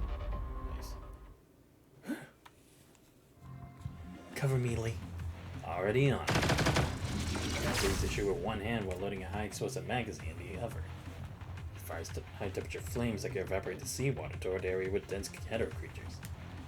To the breach they created, Lucia launches one of your mega weapon deployment points. Hetero creatures that were burned by these flames are instantly frozen by their chilling cold. It's up to your mega weapon now, Liv. I got this. Coordinates already recorded. The mega weapon advanced toward the defense position. Flame stalls into the encirclement that was damaged by hetero creatures, restoring the coastline defense. How long can your mega weapons last? Bounty, your mega weapons are almost used up. That's not last long if the weapons are not replenished. You don't need to worry anymore, Commandant, because see an engineering force transport truck rapidly approaching. Karenina from the engineering force? Yo, Grey River Commandant, the backup of mega weapons are here. Truck comes to an abrupt stop. Karenina impatiently jumps off it along with another girl you never met before coming down from the rear seat. Nice to meet you, Grey Raven Commandant. This is Teddy. She can handle all system-related problems of our mega weapon, while Karenina will take over whenever you need violence. That sounds very reliable. I heard you were speaking for Karenina in the Parliament. She's quite thankful for that and kept talking about how to repay that favor. What? I never said that, but I don't like owing someone a favor indeed. At least I can repay it this time. So let us know if you need anything. Don't just count me in. Alright, can you fix these damage on mega weapons first? It's a lot. You're definitely not holding back. Same comic sense comms request from watching an outer area. Hey, your mega weapons you deploy in the sea are being attacked by hetero creatures. A lot of them already seem damaged. Want to do something about it? A lot of hetero creatures are already recklessly charging toward the encirclement of our mega weapons. Won't last long. Where's your lifeboat, Vera? Hey, number 21. Where's our boat? Hey, Noctis. Where's our boat? It's all rocks here. The boat's straight at the shore. I could just crush all these rocks. Hear that, Grey River Commandant? You hardly made it here, and the boat's already scrapped after the tough voyage. Worry not. After splitting with us, Rosetta went with the ARU seeking help. Should have arrived now.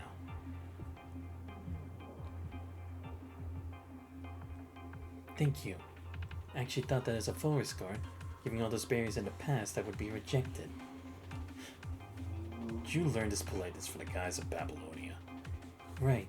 Rosetta, you don't need to be so polite. If this ocean is contaminated by the red tide from now on, the ARU would probably be devastated, given that it's almost completely relies on the ocean to survive. We're just helping ourselves after all. You don't need to hold back. Just use this as much as you need to. Exactly. There's no more barriers now. We're on the same ship hunting the same big fish. I guess this fish is too big for us, however. Cal strikes his hand forward. After Harpoon quickly fires out, piecing a wandering hetero creature. We can still tackle some little ones. Zeta smiles. She lands on the ship's bow, pointing her spear at the enemies that she's about to confront or whispering to herself. Commander, this time I'll fight for myself. And I'm not alone. Everyone in the ARU will fight for themselves. For the future.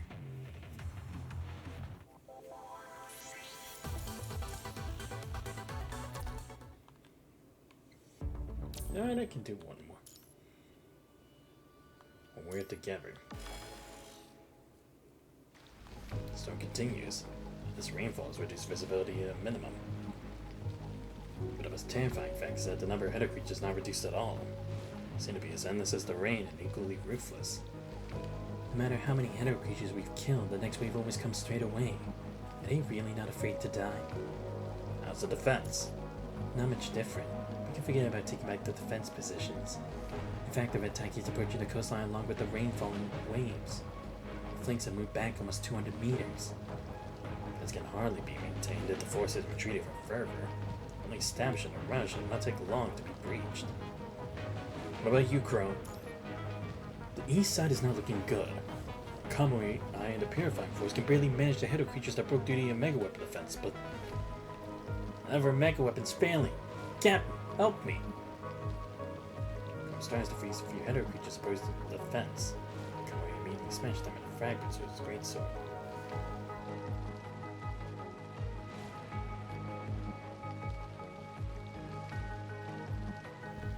Still, their attempts seem futile. A lot of Hedo creatures have brought the red tide into the beach to the breach. During the corrosion of high-density punishing fires, the Purifying Force soldiers installed the Omega Weapon that took a lot of effort to be shipped here, and forced the defenses almost collapse. Watch wasn't back just in time. Just shoulder shakes his head. Not good.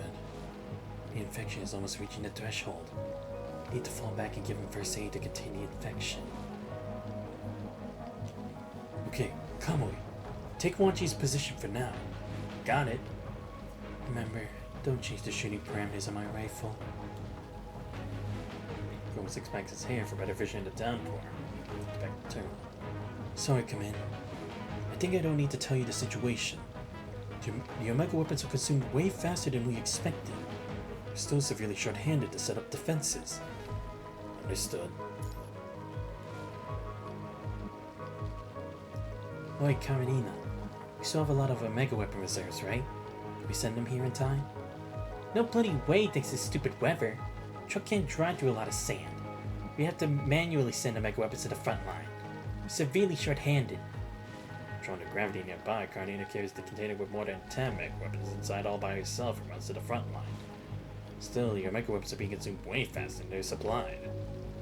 As the red tide continues to invade, the line defense will only extend. The force are also being compromised by the red tide and Hedo creatures. Like a manpower only worsen with time. Just a little longer, Commandant. Another squad is on its way. The squad's nowhere near enough. At least it can buy the wounded soldiers in time to recover. Good news. What squad is that? It's Commandant Simon's Dark Ares. Just finished restructuring, though. They can be relied on indeed. And without Commander Nicola would agree to send them in. Are you talking about Dark Ares supposed to still be in maintenance? And no one's abnormality. Simon's not feeling too well either. Now isn't the time to care about these things. Simon said this himself. Commandant, another wave of Hedo creatures is coming. We need your order. This time, I'm afraid the attack scale is greater than ever. Everyone, protect the Omega weapons. Impact in 30 seconds. She stands in the center alongside her comrades facing endless enemies. Draws baton. Red tide despair swarming over. Behind them is a battle-worn earth. Nobody wants to take one more step back, for there is still hope on this land.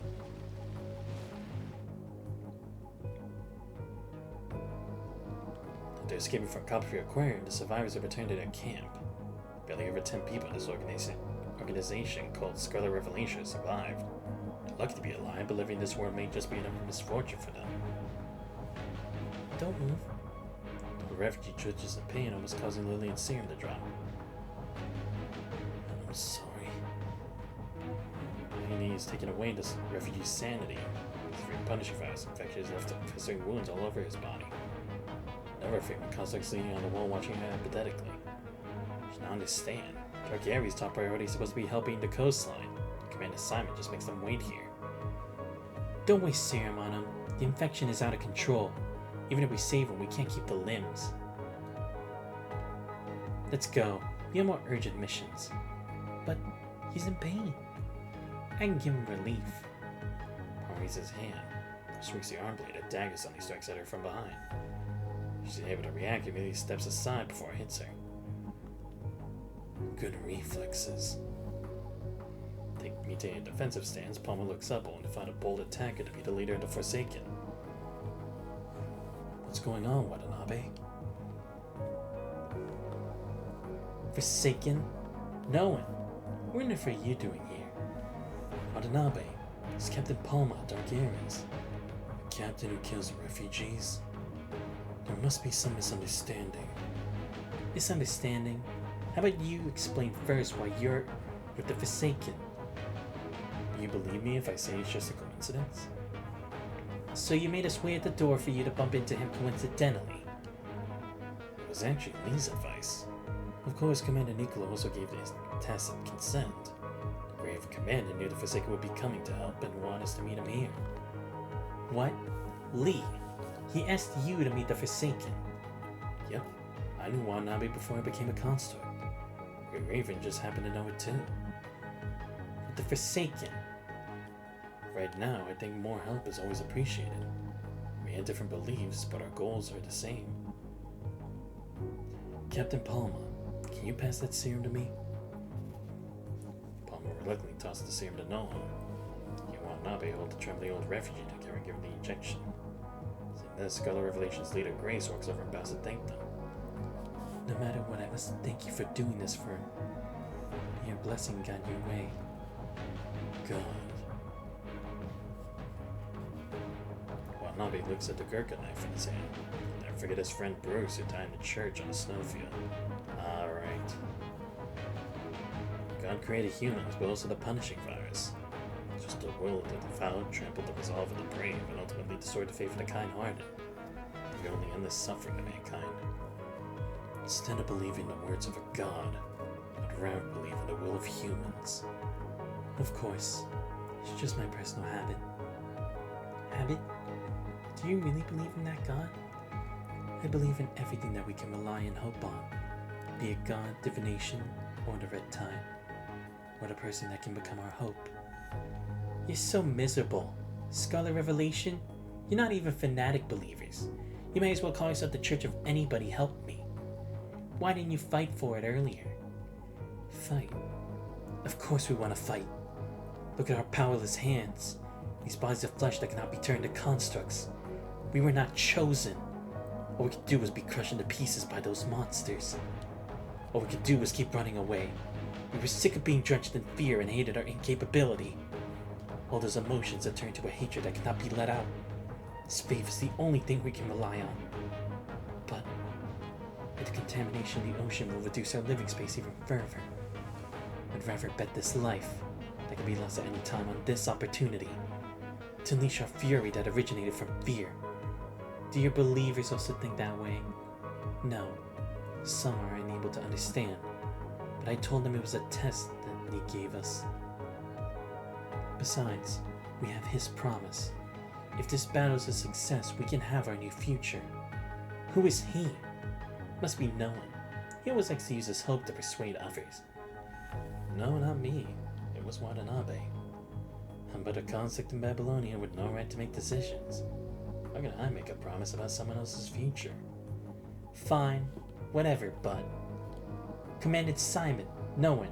You don't need to avoid me and go the long way the next time you want to seek external help. I may have worked in the purifying force, but I won't attack a Forsaken at this point in time. No one. What's the matter? Nothing. Just not used to this name of yours. You were introduced to me. I never thought Shrek could be a fake name. Friends at the mailing, young man construct. I bid farewell to you on the train. Thought it was the end. Thought I just lost another forsaken comrade. I knew it! I knew this was Shrek! Damn, I guess I'm supposed to wait for this at the floating memory thing, but I was like, in my mind, I was like, no, I remember that cinematic, or that really amazing art they did of Shrek when he was sacrificing himself. I was like, does look like his eyes. It kind of looks like him too, but I was like hesitating for a second. Damn, so Shrek is no one. Well, it's gonna be an interesting revelation to see that later. Well, at least you're still alive. You can always come to the Forsaken if Babylonia doesn't want you. I can't unhear that, Watanabe. It's okay, Commandant Simon. I won't go back to the Forsaken. Given the connection between me and the Ascendants, I would only bring danger to Watanabe. It's your future. You decided.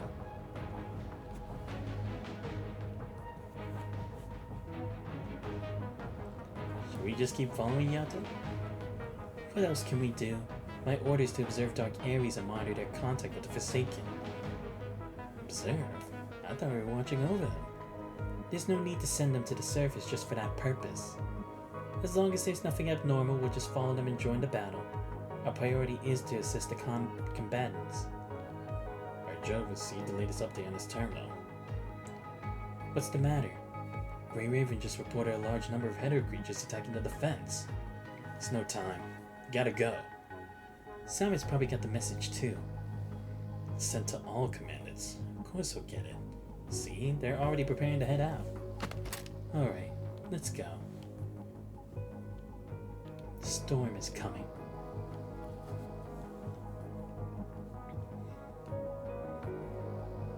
Bloody revelationist. Are we really going to follow their truck and fight so many monsters? Of course. There's the revelation. Remember what I told you? This is a test. Correct. My divination has also shown the same conclusion. We will be victorious. Really? If the revelation also says so, we'll be fine. Let's go together. Divination or so-called revelation may all be a lie. Still, it can't inspire the crowd at this very moment. Words are so fragile and sensitive. There's nothing perfect about them, but that's why we need each other and the faith. We need someone to tell us that tomorrow will be better.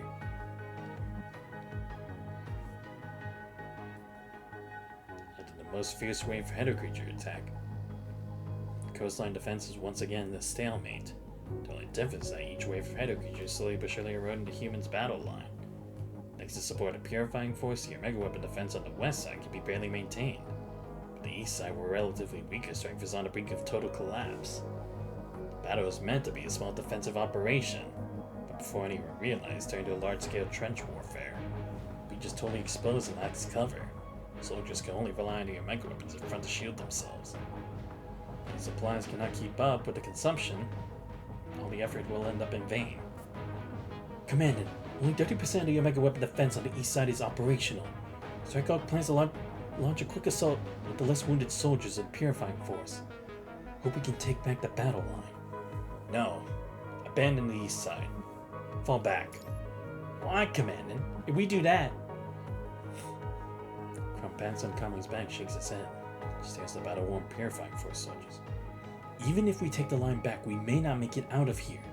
Besides, we don't have enough hands to redeploy our Mega Weapons. Correct. Maybe the only option we have left is let them spread on the land. On the battle line may result in greater loss. It's more sensible to keep the strength and wait for an opportunity to strike back. If only there was one more squad, you can attack the Header creature's flanks when they enter the valley and the coastline. Terminus, I receive some noise. Alright, the interference is gone. All comms back to normal. Harley Joe? I'd love to chat with you, Chief. But I'll leave it to Dark Aries to do the talking. They were the first to depart and should not be too far away from you.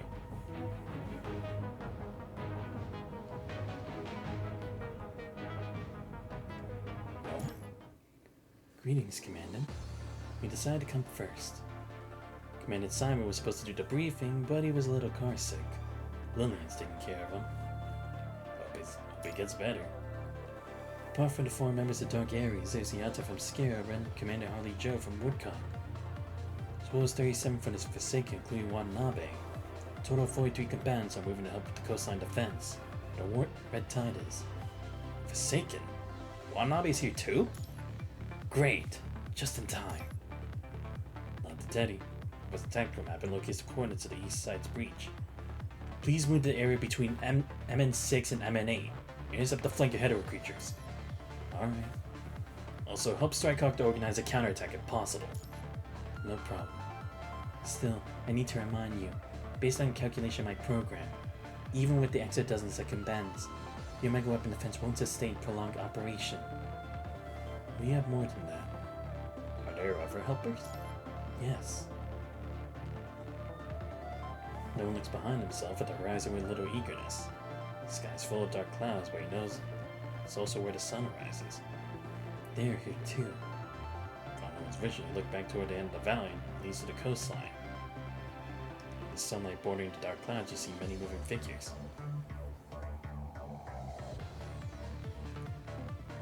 The leader holds her twisted steel staff high. Following her, many more are charging toward the coastline defense. God has always been guiding us. In the past, he gave us many trials, but also redemption. He kept us alive. We have transcended the trials to prove that we are the chosen ones. Chris points his staff at the endless header creatures on the coastline. His enemies now stand before us. This is a fight we must take on. We shall end it once and for all. Now take your weapons and follow me. The crowd makes a thundering cheer. More refugees has shown up at the end of the vision, rushing toward the coastline, wielding all sorts of weapons that they got for the Forsaken. Such is the fury of all the cowards that originate from their fear, the courage that unites them all together. Maybe insignificant, but right now they have the strength to shake the sky and the sea. Individually, the refugees aren't that strong, but their numbers can really help the shipment of our mega weapons. It's time to strike back.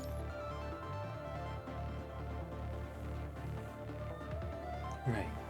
The victory of this battle, as well as our lives and future, we're all counting on you, Commander. You shall make decisions with even greater caution. I believe in you. If it's Chief, everything will be alright. What exactly did Simon teach you? All sorts of legends. I smile as if he's saying this as an encouragement. The east side defense has been breached by hetero creatures. Even with dark areas in the Forsaken, we won't be able to take it back in a short time. Getting the refugees involved on the surface at this point in time.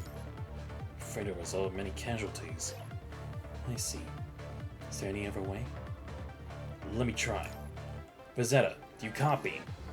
Yes, Commandant. Can you spare us one ship from the ARU? Sure.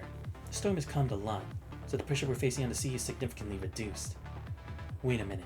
Are you trying to get the refugees to the east via the sea? Wouldn't that be more dangerous? Actually, no. The other creatures may come from the sea, but most of them are moving to the coastline to the bottom. There aren't many of them on the sea surface. Correct. The place that looks the most dangerous often turns out to be the safest. I don't see any problems with that. The ARU will send the fastest ship to pick up the refugees at the port. Still, someone needs to cover them on their way to the port. Commandant, please let me go. I can deal with a small number of hetero creatures myself. Besides, if any of them gets injured, I can provide timely treatment. They place a hand on her chest. She looks determined. Like the past when she seemed to be forcing herself. The decision she made now is based on her confidence established from numerous battles. You can trust her condition out. Her own condition. Alright.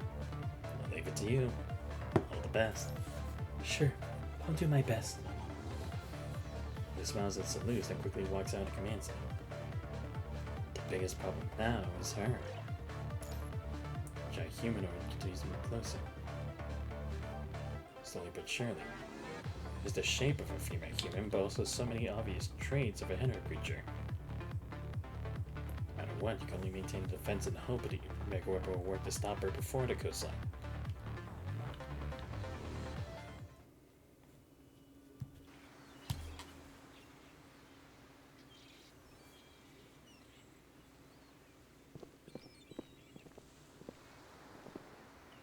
Don't worry, I'm Liv from Grey Raven.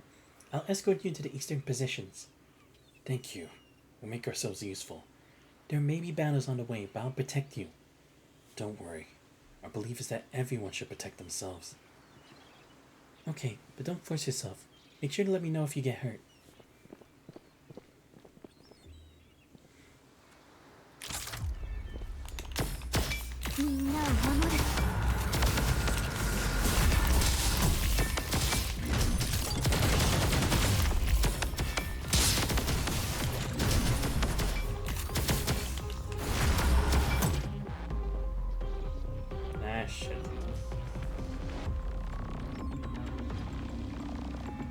Oh, come on.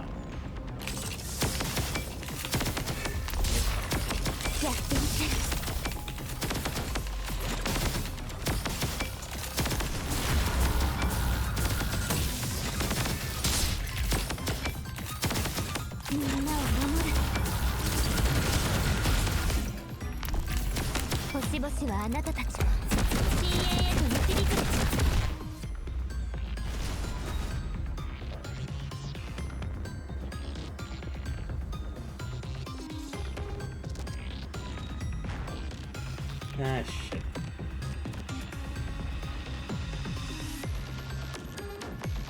Oh my god. Okay. Maybe I should have saved the ult for this. Okay, stop attacking. Oh my god. 人事を尽くす賞味やってみせるやってみせる No, no, no, no. 星々はあなたたちを CAA に導くのみんなを守る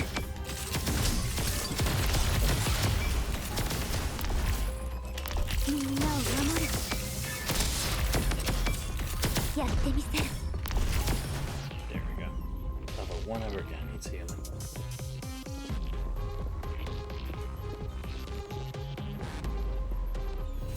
It's getting foggy. This way, everyone. Where's everyone gone? These illusions. Are the herd creatures using the punishing bars to affect my frame sense modules? But the problem should be solved if I can defeat all these hero creatures. Let me help.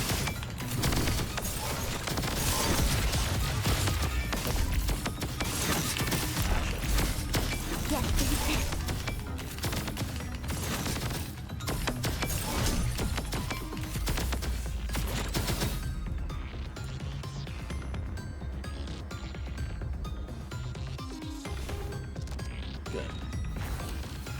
Is everyone okay? Yeah, everyone's fine. Nobody's hurt. The dock is ahead of us. There's a ship waiting for us. Liv, get everyone on the ship. We're about to set off. Got it. Oh my god. No.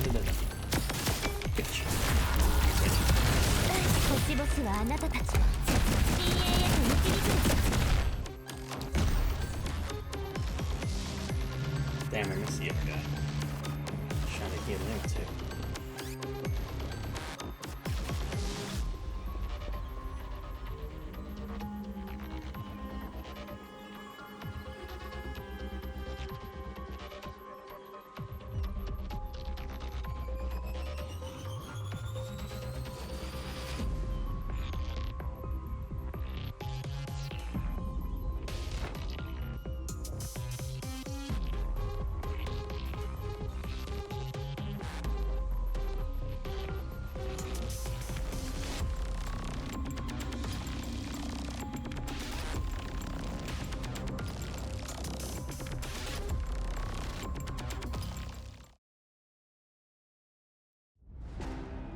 Storm is about to end. Someone's dragging their feet on a secluded beach slowly coming near. I knew they would be fighting. Scale is pretty large. She's in the distance. I see when this coincident daybreaking sun. Oh shit, she's still alive! Damn. I mean, I figured she was, but I couldn't guarantee it. Many herd creatures are crawling out of the sea, charging toward the people on the coastline. Seem to be stopped by something invisible and can hardly reach their target. Are those Omega weapons? I've never seen them before, but that person did mention them. Points at the temporary command center in the center of the battle line. That symbol must be Grey Ravens. Not just them. Strikehawk, Cerberus, Engineering Force, even Targaryes is here. Can't believe Babyloni's thrown in so many forces. The chief's definitely not holding back, just as always. It knows very well that these forces weren't recruited by the Grey Raven Commander. They just naturally gathered around that person to fight together. Let's go meet them, Bominata. Instead, Bominata suddenly sees a crimson figure and looks completely out of place. Bominata quickly pulls Vanessa behind his son, blocking ahead of creature's attack. Do you really have to block that with your own body? The young man's voice, the petite Bominata kicks the header creature away and dodges its attack. Before the header creature can growl again, an arrow has pierced its throat, pinned down a tree trunk. Thank you. Tease him. He's glances at Vanessa from the corner of his eyes. Tells herself that the terrible scars on her face were only a result of her own wrongdoing. Sending you here is the last mercy I have for you, Vanessa. I know. You said it so many times.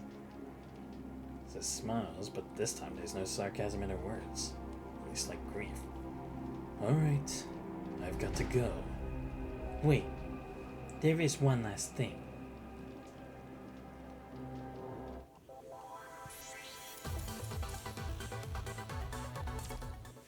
Alright, and I think this will be a good place to end for tonight. Because at least I am a good portion of the way done. I mean, I guess I could have saved a bit more, but again, it's like, I'm at least like close to 2/3 done, so probably the next stream I'll start, or I'll continue with this, and I'll either start with Smile Cronus, or maybe I'll just do a bit of something else. I don't know. I'll have to figure it out. Or maybe I'll go back to doing some more interludes, considering I need to actually do some more. I don't know. I'll have to figure that out when the time comes. But yeah, that's gonna be all that I'll be doing for tonight, everybody. Let me give a shout out to Meadowline13 for showing up to the stream. Great chat with you, and thank you for being another follower on the channel, much appreciated. Like I said, sometime in the next couple days this week, I might do another Wuthering Waves stream to do the event. Hopefully, I can try to do it all in one sitting in the next stream that I do it for. And also, I'm thinking of maybe doing another Final Fantasy VII stream this week, because like I want to beat that house and like move on at least a bit more with the story, considering I don't feel like I necessarily did as much. But again, it's something for me to ponder about. And like I said, I know I forgot to change on the schedule, but I'll make sure that at least either tonight or tomorrow I will put Trail to Daybreak 2 on Saturday for the schedule, so you guys are informed. And again, like I said, that does not mean I'm just like done with PGR. No. And it's not like I'm gonna take a break either. It's just that it's gonna be more like randomized whenever I do a stream for it. Just because, like, again, depends on like how my classes are and all that stuff. But if you guys do enjoy the streams but you're not already following the channel, please make sure to leave a follow. It's much appreciated. Check out my YouTube channel, I post all the VODs, and subscribe there as well. And join the Discord, you guys know already. But this has been Santos Vice. I hope you guys have a great rest of your night. See you guys next time. We're out.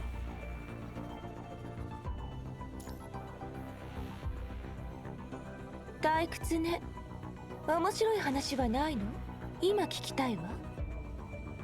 何でもいいわ。